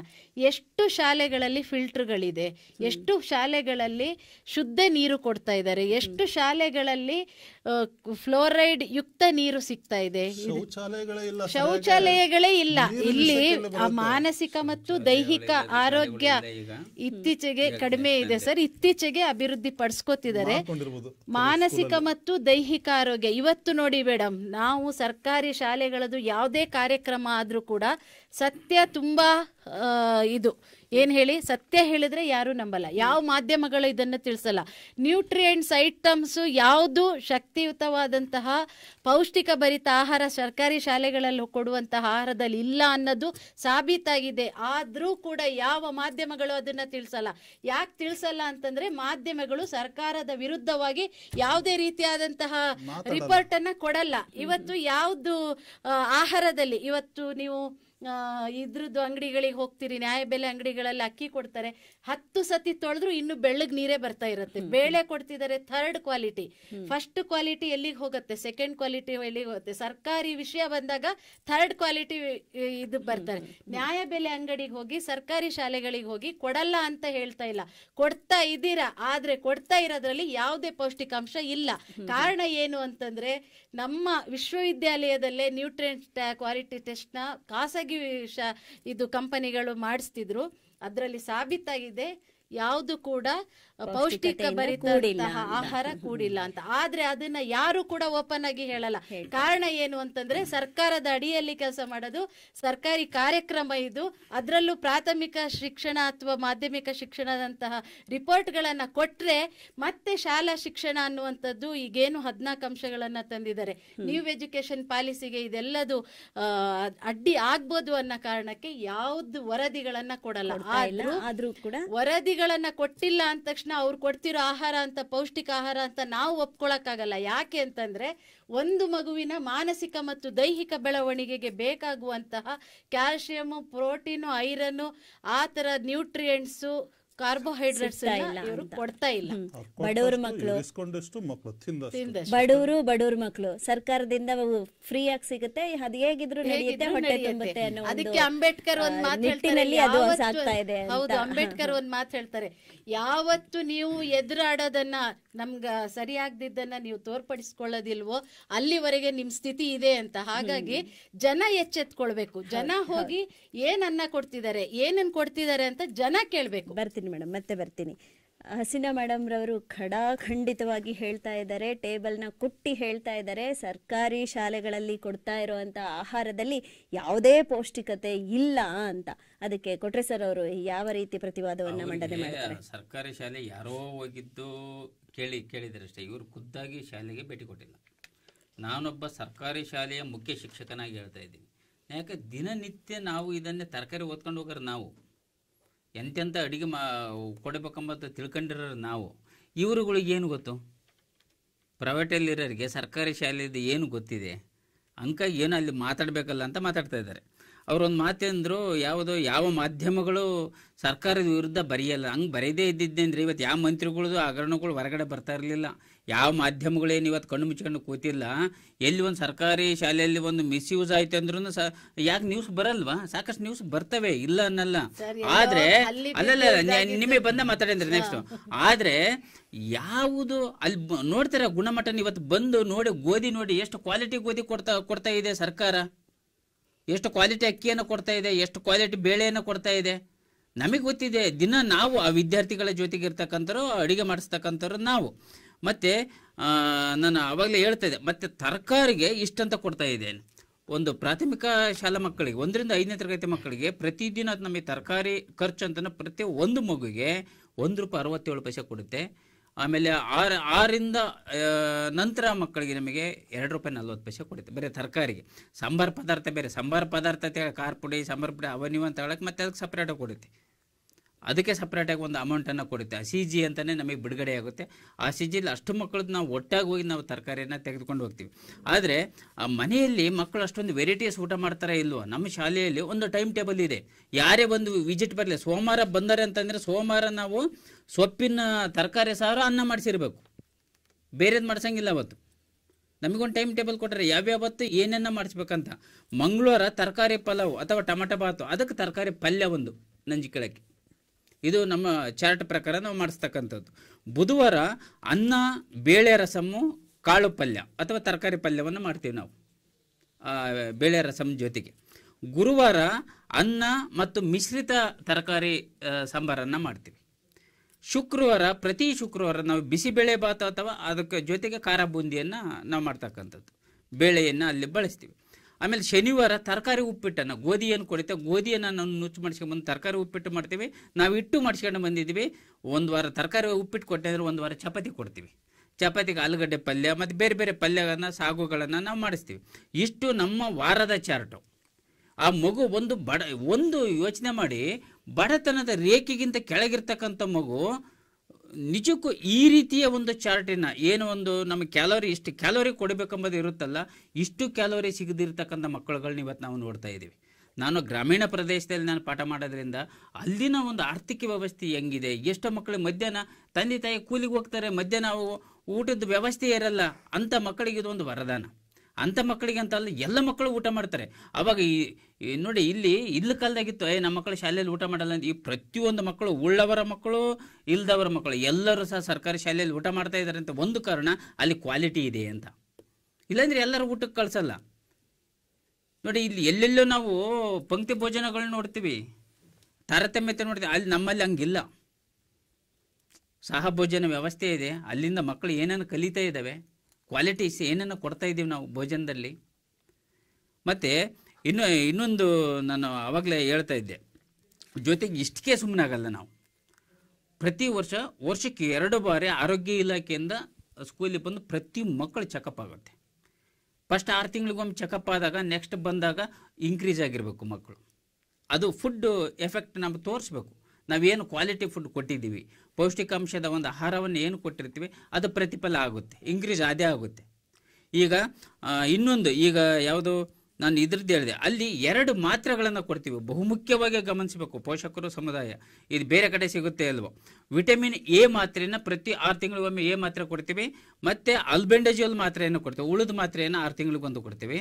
ಮತ್ತು ಕ್ಯಾಲ್ಸಿಯಂ ಮಾತ್ರೆಗಳನ್ನೇ, ಕಬ್ಬಿಣಾಂಶದ ಮಾತ್ರೆಗಳನ್ನೇ ನಾವು ಪ್ರತಿ ಸೋಮವಾರ ಒಂದೊಂದು ಮಾತ್ರೆಯನ್ನು ಕೊಡ್ತೀವಿ ಪ್ರತಿ ಮಕ್ಕಳಿಗೆ.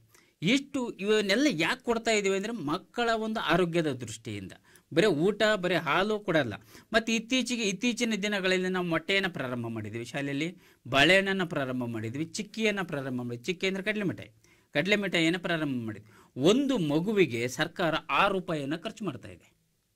ಈ ಮೊಟ್ಟೆಗೆ ಬಂದಂದರೆ 5 ರೂಪಾಯಿ ಮೊಟ್ಟೆ ಖರೀದಿಗೆ ಖರ್ಚು ಮಾಡ್ತಾ ಇದೆ, 20 ಪೈಸೆ ಆ ಮೊಟ್ಟೆಯನ್ನು ಸರಬರಾಜು ಮಾಡಲಿಕ್ಕೆ ಖರ್ಚು ಮಾಡ್ತಾ ಇದೆ, ಮೊಟ್ಟೆ ಬೇಯಿಸಿದ್ದನ್ನು ಸುಲಿಲಿಕ್ಕೆ 30 ಪೈಸೆಯನ್ನು ಖರ್ಚು ಮಾಡ್ತಾ ಇದೆ, 50 ಪೈಸೆ ಅದನ್ನು ಬೇಯಿಸಲಿಕ್ಕೆ ಗ್ಯಾಸಿಗೆ ಖರ್ಚು ಮಾಡ್ತಾ ಇದೆ. ಪ್ರತಿಯೊಂದು ಮಗುಗೆ ಇಷ್ಟು, ರಾಜ್ಯದಲ್ಲಿ ಎಷ್ಟು ಮಕ್ಕಳಿದಾವೆ ಅಷ್ಟು ಮಕ್ಕಳಿಗೆ ಇಷ್ಟೊಂದು ಸರ್ಕಾರ ಖರ್ಚು ಮಾಡ್ತಾ ಇದೆ. ಅಲ್ಲಿ ನಾವು ಕ್ವಾಲಿಟಿನೂ ಟೆಸ್ಟ್ ಮಾಡ್ತೀವಿ. ನೋಡಿ, ಮೊಟ್ಟೆಗಳನ್ನು ಸಹ ನಾವು ಬೇಯಿಸಿದಾಗ ಒಂದು ಏನಾರು ಎಫೆಕ್ಟ್ ಆಯ್ತು ಅಂದರೆ ಆ ಮೊಟ್ಟೆ ಬೇಯಿಸಿ ಬೇರೆ ಮೊಟ್ಟೆ ತಂದು ಬೇಯಿಸ್ತೀವಿ ನಾವು. ಈಗ ತಂದಾಗ ಏನಾದ್ರು ನಾವು ಕ್ವಾಲಿಟಿ ನೋಡ್ಕೊಂಡು ಫ್ರೆಶ್ ಎಲ್ಲಿ ಸಿಗ್ತಾವೆ ಅಲ್ಲಿ ಹೋಗಿ ಮೊಟ್ಟೆಯನ್ನು ತಗೊಂಡು ಬರ್ತೀವಿ. ಪ್ರಾರಂಭದಲ್ಲಿ ನಮಗೆ ಈ ಸ್ಕೀಮ್ ಬಂದಾಗ ನಿಜಕ್ಕೂ ಅವಾಗ 6.5 ಆಗಿತ್ತು ಮೊಟ್ಟೆ, 6.5 ರೂಪಾಯಿ ಮೊಟ್ಟೆ ಇತ್ತು. ನಮಗಿಲ್ಲಿ ಸರ್ಕಾರ ಕೊಡ್ತಕ್ಕಂಥದ್ದು ಏನಿತ್ತು, 5 ರೂಪಾಯಿ ಇತ್ತು. ಆಮೇಲೆ ಟೀಚರ್ಸ್ ಏನು ಮಾಡಿದರು, ನಾವು ಅಂಗಡಿಗಳೆಲ್ಲ ಖರೀದಿ ಮಾಡಿದರೆ ಆಗಲ್ಲ, ಫಾರಮ್ಗಳನ್ನು ಹುಡ್ಕೊಂಡು ಹೋಗ್ತಾ ಇದ್ದಾರೆ ಟೀಚರ್ಸ್. ಯಾರಿಗಾಗಿ ಹೋಗ್ತಾ ಇದ್ದಾರೆ? ಮಕ್ಕಳಿಗಾಗಿ. ಸಂಜೆ ನಾವು ಶಾಲೆ ಬಿಟ್ಟಿಂದ ಮುಂಚೆ ಹೋಗಿ ಫಾರಮಿಗೆ ಹೋಗ್ಬೇಕು, ಖರೀದಿ ಮಾಡ್ಕೊಂಡು ನಾಳೆ ಬೆಳಿಗ್ಗೆ ಬರುವಾಗ ತಗೊಂಡು ಬರ್ತೀವಿ. ಯಾಕಂದ್ರೆ ನಾವು ಗೌರ್ಮೆಂಟ್ ಟೀಚರ್ಸ್ 24 ಅವರ್ಸು ನಾವು ಟೀಚರ್ಸೇ. ನಮಗೆ ಶಾಲೆ ಬೆಲ್ ಹೊಡಿತಾನೆ ತರಲೆ ನಾನು ಮುಗೀತೆ ಶಾಲೆ ಇದೆ ಅಂತಲ್ಲ, ಅದರ ಆಚೆಗೂ ನಮ್ಮ ಡ್ಯೂಟಿ ಇದೆ ಮಕ್ಕಳಿಗಾಗಿ. ಇಲ್ಲಿ ಬಹುಮುಖ್ಯವಾಗಿ ಸರ್ಕಾರದ ಯೋಜನೆಗಳು ಏನಿದ್ದಾವೆ, ಮಕ್ಕಳಿಗೆ ಪೌಷ್ಟಿಕಾಂಶದ ಆಹಾರವನ್ನು ಕೊಡಲಿಕ್ಕೆ ಏನು ಸಾಧ್ಯ ಇದೆಯೋ ಅದಕ್ಕೆಲ್ಲ ಕೈ ಜೋಡಿಸ್ತಕ್ಕಂಥ ಕೆಲಸ ನಮ್ಮದಿದೆ. ಮತ್ತು ಇದ್ರ ಎಲ್ಲ ಹೊರತಾಗಿ ನಮ್ಮ ಶಾಲೆದು ನಾನು ಹೇಳ್ತೀನಿ, ಇದ್ರ ಜೊತೆಗೆ ನಾವು ದಾನಿಗಳಿಂದ ಇಡ್ಲಿ ಪಾತ್ರೆಗಳನ್ನು ತೆಗೆದುಕೊಂಡಿದ್ವಿ. ನಾವು ಇಡ್ಲಿ ಮಾಡಲಿಕ್ಕೆ ಏನೇನು ಪರಿಕರಗಳು ಹೆಚ್ಚುವರಿ ಬೇಕೋ ಅಷ್ಟುಗಳನ್ನೆಲ್ಲ ತಗೊಂಡು ಇಡ್ಲಿ ಮಾಡ್ತಾ ಇದ್ದೀವಿ. ಎಷ್ಟೋ ಶಾಲೆಗಳಲ್ಲಿ ದೋಸೆಯನ್ನು ಮಾಡ್ತಾ ಇದ್ದಾರೆ, ಬೇರೆ ಬೇರೆ ತಿನಿಸುಗಳನ್ನು ಮಾಡ್ತಾ ಇದ್ದಾರೆ. ಇಷ್ಟಕ್ಕೆ ಸೀಮಿತವಾಗಿಲ್ಲ, ಅತಿ ಉತ್ಕೃಷ್ಟವಾದಂಥ ಪೌಷ್ಟಿಕಾಂಶದ ಆಹಾರವನ್ನು ಇವತ್ತು ಸರ್ಕಾರಿ ಶಾಲೆಗಳಲ್ಲಿ ಎಲ್ಲ ಮಕ್ಕಳಿಗೆ ಲಭಿಸ್ತಾ ಇದೆ. ಆದ್ದರಿಂದ ಇವತ್ತು ಆರೋಗ್ಯದ ಮೇಲೆ ಪ್ರಭಾವ ಬೇರೆ, ಅದು ರಿಸಲ್ಟ್ ಮೇಲೆ ಪ್ರಭಾವ ಬೀರ್ತಾ ಇದೆ. ಸರ್ಕಾರಿ ಶಾಲೆಗಳ ರಿಸಲ್ಟ್ ಫಲಿತಾಂಶ ಏನ್ ಕೊಟ್ಟಿದ್ದಾರೆ ಆ ಚಾರ್ಟ್ ಅನ್ನು ಹೊರತುಪಡಿಸಿ ಮಾಡ್ತಾ ಇದ್ದೀವಿ, ಮಾನವೀಯತೆಯಿಂದ ಕೂಡ ತಮ್ಮ ಮಕ್ಕಳಿಗೆ ಏನು ಮನೆಯಲ್ಲಿ ಊಟವನ್ನ ಕೊಡ್ತೀರಾ, ಅದೇ ರೀತಿಯ ವಿಭಿನ್ನ ಊಟಗಳನ್ನ ಕೊಡ್ಲಿಕ್ಕೂ ಕೂಡ ಪ್ರಯತ್ನ ಪಡ್ತಾ ಇದ್ದಾರೆ ಅನ್ನೋದು ಕೊಟ್ರೆ ಸರ್ ಅವರ ವಾದ ಆಗಿದೆ. ಯಾಕೆಂದ್ರೆ ಶಿಕ್ಷಕರು ಕೂಡ ಈ ಶಾಲೆನಲ್ಲಿ ಬಿಸಿ ಊಟ ಮಾಡ್ತಾ ಇರೋದ್ರಿಂದ ತಾವು ತಿನ್ಬೇಕಲ್ಲ ಅನ್ನೋ ಒಂದು ದೃಷ್ಟಿಯಲ್ಲಿ ಪೌಷ್ಟಿಕತೆ ಇರುವಂತಹ ಆಹಾರವನ್ನೇ ಬಳಸ್ತಾ ಇರಬಹುದು, ಅಥವಾ ತಾವು ಹೇಳಿದಾಗೆ ಬರೀ ಮಕ್ಕಳಿಗೆ ಊಟ ಕೊಡ್ತಿರೋದ್ರಿಂದ ಪೌಷ್ಟಿಕತೆ ಇಲ್ಲದೆ ಇರುವಂತಹ ಕಳಪೆ ಸಾಮಗ್ರಿಗಳನ್ನ ಬಳಸಿಯೂ ಕೂಡ ಆಹಾರ ವ್ಯವಸ್ಥೆನ ಮಾಡ್ತಾ ಇರ್ಬೋದು. ಇದಕ್ಕೆ ಪ್ರಕಾಶ್ ಸರ್ ಅವ್ರಿಗೆ ಏನ್ ಹೇಳ್ತಾರೆ? ನಮ್ಮ ಕೊಟ್ಟ ಸರ್ ಅವರು ತುಂಬ ಚೆನ್ನಾಗಿ ವಾದ ಮಾಡಿದ್ರು. ಸರ್, ನಾನು ಮುಖ್ಯೋಪಾಧ್ಯಾಯನಾಗಿದ್ದೀನಿ, ನಾನು ಪ್ರತ್ಯಕ್ಷವಾಗಿ ತಗೊಂಡಿದ್ದೀನಿ, ಏನೇನು ಕೊಡ್ತಾ ಇದ್ದೀವಿ ನಮ್ಮ ಮಕ್ಕಳಿಗೆ ನಾನು ಪ್ರತ್ಯಕ್ಷ ಸಾಕ್ಷಿ ಸರ್. ಪಾಪ ಅನ್ನದ ಋಣ ಇದೆ, ಸರ್ಕಾರದ ಅನ್ನದ ಋಣ ಇದೆ, ಮಾತಾಡ್ಲೇಬೇಕು. ಆದ್ರೆ ವಾಸ್ತವ ಅಂಶ ಅವ್ರು ಹೇಳಕ್ ರೆಡಿ ಇಲ್ಲ. ಅನ್ನದ ಋಣ ಇದೆ ಮೇಡಮ್, ಸರ್ಕಾರದ ಅನ್ನದ ಋಣ ಇದೆ. ಹಾಗಾಗಿ ಅವರು ಅದನ್ನ ಈ ವೇದಿಕೆಯಲ್ಲಿ ನಾವು ಅದನ್ನ ಹೇಳಿ ಅಂತ ಅವ್ರ ಹತ್ರ ಎಕ್ಸ್ಪೆಕ್ಟ್ ಮಾಡೋದು, ನಿರೀಕ್ಷೆ ಮಾಡೋದು ತುಂಬಾ ತಪ್ಪು. ಅದು ಆ ತರ ನಾವು ಎಕ್ಸ್ಪೆಕ್ಟ್ ಮಾಡಂಗಿಲ್ಲ. ಸರ್ ಹೇಳ್ಬೇಡಿ ಸರ್, ಪರವಾಗಿಲ್ಲ, ನಾವು ವಾಸ್ತವಾಂಶ ತಿಳ್ಕೊಳ್ತೀವಿ. ಆಮೇಲೆ ಅವರು ಅಂದ್ರೆ ನಾವು ಸೋಮವಾರ ಇದನ್ನು ಕೊಡ್ತೀವಿ, ಮಂಗಳವಾರ ಇದನ್ನು ಕೊಡ್ತೀವಿ. ಇವರೇನು ಶಿಕ್ಷಣ ಸಂಸ್ಥೆ ನಡೆಸ್ತಿದ್ದಾರೆ, ಹೋಟೆಲ್ ನಡೆಸ್ತಿದ್ದಾರೆ ಅಂತ ನನಗೆ ಗೊತ್ತಿಲ್ಲ ಸರ್. ಸರ್ಕಾರಿ ಶಿಕ್ಷಣ, ಸರ್ಕಾರಿ ಹಿರಿಯ ಪ್ರಾಥಮಿಕ ಪಾಠಶಾಲೆನ ತೆಗೆದ್ಬಿಡಿ, ಸರ್ಕಾರಿ ಹಿರಿಯ ಹೋಟೆಲ್ ಶಾಲೆ ಅಂತ ಇಟ್ಕೊಂಡ್ಬಿಟ್ರಿ, ತುಂಬಾ ಚೆನ್ನಾಗಿತ್ತು ಬಿಡುತ್ತೆ. ಪಾಠ ಮಾಡೋನ್ ಬಿಟ್ಬಿಟ್ಟು ಬರೀ ಊಟದ ಮೆನು ನಾವು ಮಸಾಲೆ ದೋಸೆ ಮಾಡ್ತೀವಿ, ಆಮೇಲೆ ನಾವು ಮಸಾಲೆ ದೋಸೆ ಮಾತಾಡ್ತೀವಿ, ನಾವು ಇದನ್ನ ಹಾಕ್ತಿವಿ, ಮತ್ತು ಸಾಯಂಕಾಲ ಆದ್ಮೇಲೂ ಕೂಡ ನಾವು ಮೊಟ್ಟೆ ಹೊಡ್ಕೊಂಡು ಹೋಗ್ತೀವಿ. ನಾವು ಇವ್ ಪಾಠ ಮಾಡಕ್ ಹೋಗ್ತಾರೋ ಅಥವಾ ಹೋಟೆಲ್ ತೆರೆಯಕ್ ಹೋಗ್ತಾರೋ ನನಗಂತೂ ಒಂದು ಅರ್ಥ ಆಗ್ತಾ ಇಲ್ಲ. ಅಂದ್ರೆ ಇವರು ಒಂಥರ ಹೋಟೆಲ್ ಮೆನು ತರ, ಮೇ ಬಿ ಅವರು ಹೆಡ್ ಮಾಸ್ಟರ್ ಒಂದು ಕಚೇರಿ ಇರುತ್ತೆ ಮೇಡಮ್, ಮಂಗಳವಾರದ ಭೋಜನ ಇವತ್ತಿನ ಸ್ಪೆಷಲ್ ಅಂತ ಹೇಳ್ಬಿಟ್ಟು ಮಕ್ಕಳನ್ನ ಆಕರ್ಷಣೆ ಮಾಡ್ಕೊಳ್ತಾರಂತೆ. ಮಕ್ಕಳೇನು ಓದಕ್ ಬರ್ತಾವೋ, ಆ ಮೆನು ನೋಡ್ಕೊಂಡು ಸ್ಕೂಲಿಗೆ ಬರ್ತಾವೋ, ಅವು ಒಂದು ಅರ್ಥ ಆಗ್ತಾ ಇಲ್ಲ. ಇವ್ರೇನ್ ಸ್ಕೂಲಲ್ಲಿ ಪಾಠ ಮಾಡಕ್ ಹೋಗ್ತಾರೆ. ಶಿಕ್ಷಣ ಸಂಸ್ಥೆ ಅಂದ್ರೇನು? ಶಿಕ್ಷಣ ಸಂಸ್ಥೆ ಮಕ್ಕಳ ಸರ್ವತೋಮುಖವಾದ ಬೆಳವಣಿಗೆಗೆ, ಅಭಿವೃದ್ಧಿಗೆ ಅವಕಾಶ ಮಾಡಿಕೊಡ್ಬೇಕು ಅಂತ ಸರ್ವತೋಮುಖ ಬೆಳವಣಿಗೆ. ಇವ್ರು ಪೌಷ್ಟಿಕ ಆಹಾರಾಂಶವನ್ನು ಕೊಟ್ಬಿಟ್ಟು ಮತ್ತೆ 6 ತಿಂಗಳು ಒಂದ್ಸಲ ಅವ್ರು ವೇಟ್ ಚೆಕ್ ಮಾಡ್ತಾರಂತೆ, ಅವ್ರು ಇದನ್ನ ಚೆಕ್ ಮಾಡ್ತಾರಂತೆ. ಅಲ್ಲ, ಇದು ಶಿಕ್ಷಣ ಸಂಸ್ಥೆ ಮಾಡೋ ಕೆಲಸನ? ಆಮೇಲೆ ಏನೋ ವಿಟಮಿನ್ ಟ್ಯಾಬ್ಲೆಟ್ ಮಾಡ್ತಾರಂತೆ, ಕ್ಯಾಲ್ಸಿಯಂ ಮಾತ್ರೆ ಕೊಡ್ತಾರಂತೆ. ಸರ್, ಆಸ್ಪತ್ರೆನ ಓಪನ್ ಮಾಡ್ಕೊಂಡ್ಬಿಡಿ. ಶಿಕ್ಷಣ ಸಂಸ್ಥೆ ಪಾಠ ಮಾಡೋದ್ ಬಿಟ್ಬಿಟ್ಟು ಹೋಟೆಲ್ ರೆಡಿ ಮಾಡ್ಕೊಳ್ಳಿ, ಆಮೇಲೆ ಇನ್ನೊಂದ್ ಕಡೆ ಆಸ್ಪತ್ರೆ ರೆಡಿ ಮಾಡ್ಕೊಳ್ಳಿ. ನಿಮಗೆ CPED ಅಥವಾ BPED ಅಥವಾ BEd ಅಥವಾ TCA ಟ್ರೈನಿಂಗ್ ಅಂತ ಒಂದು ಮೆಡಿಕಲ್ ನರ್ಸಿಂಗ್ ಟ್ರೈನಿಂಗು ಅಥವಾ hotel management training may be next BEd ಅಲ್ಲಿ ಸೇರಿಸ್ತಾರೆ ಸರ್. ಯಾಕಂದ್ರೆ ಮಕ್ಳಿಗೆ ಕೊಡಬೇಕಲ್ಲ, ಹೋಟೆಲ್ ಮ್ಯಾನೇಜ್ಮೆಂಟ್ ಸರಿಯಾಗಿ ಅಡಿಗೆ ಮಾಡೋದು ಟೀಚರ್ಸ್ಗಳು. ಇವೆಲ್ಲ ಏನ್ ಶಿಕ್ಷಣ ಸಂಸ್ಥೆ? ಹಂಗೆ ಬಡ ಮಕ್ಳಿಗೆ ಕೊಡ್ಬೇಕಂದ್ರೆ ಪಡಿತರ ಚೀಟಿ ಇದೆ. ಸರ್ಕಾರಿ ಮಕ್ಕಳಲ್ಲಿ ಓದ್ತಕ್ಕಂಥ BPL ಕಾರ್ಡ್ಗಳಿಗೆ ಇನ್ನೊಂದು 10 kg ಅಕ್ಕಿ ಕೊಡ್ರಪ್ಪ, ಅವ್ರ ಮನೇಲಿ ಮಾಡ್ಕೊಂಡು ತಿಂತಾರೆ ಅಂತಂದ್ರೆ ಆಗುತ್ತೆ. ಇವರು ಸ್ಕೂಲಲ್ಲೇ ಕೊಡ್ತಾರಂತೆ. ಇಲ್ಲಿ ಸರ್ಕಾರಿ ಶಾಲೆಯ ಶಿಕ್ಷಣದ ಮೂಲೋದ್ದೇಶನ ಮರ್ತು ಬಿಟ್ಟಿದ್ದಾರೆ ಇವರೆಲ್ಲ. ಆಮೇಲೆ ಇವರು ಹೇಗಿದ್ದಾರೆ ಅಂತಂದ್ರೆ ಪಾಠ ಮಾಡೋದನ್ನ ಬಿಟ್ಬಿಟ್ಟು ಪಾಠ ಮಾಡಕ್ಕೆ ವೇಳೆ ಇರಲ್ಲ. ಉಪಯೋಗ, ಎಷ್ಟು ಉಪಯೋಗ ಆಯ್ತು, ಎಷ್ಟು ಬೇಡಿಕೆ ಬಂತು, ಎಷ್ಟು ಗಳಿಕೆ ಆಯ್ತು, ಎಷ್ಟು ಉಳಿಕೆ ಆಯ್ತು, ಇದನ್ನ ಲೆಕ್ಕ ಇಡಬೇಕು ಇವರು. ಪಾಠ ಮಕ್ಕಳು ಎಷ್ಟು ಕಲಿತಿದ್ದಾರೆ, ಹೋಮ್ವರ್ಕ್ ಮಾಡಿದೆ ಇಲ್ಲೋ, ಆ ಪಾಠದ ಕರೆಕ್ಷನ್ ಆಗಿದೆ ಇಲ್ಲೋ, ಅದನ್ನ ಲೆಕ್ಕ ಇಡಲ್ಲ ಇವ್ರು ಬೇಡದಿರೋಂಥ ಲೆಕ್ಕನ ಇಡೋದು ಜಾಸ್ತಿ. ಆಮೇಲೆ ಈ ಮಕ್ಕಳು ಅನಾರೋಗ್ಯದ ದೂರುಗಳು ಇವ್ರು ಸಾಕಷ್ಟು ಅನುಭವಿಸ್ತಾರೆ.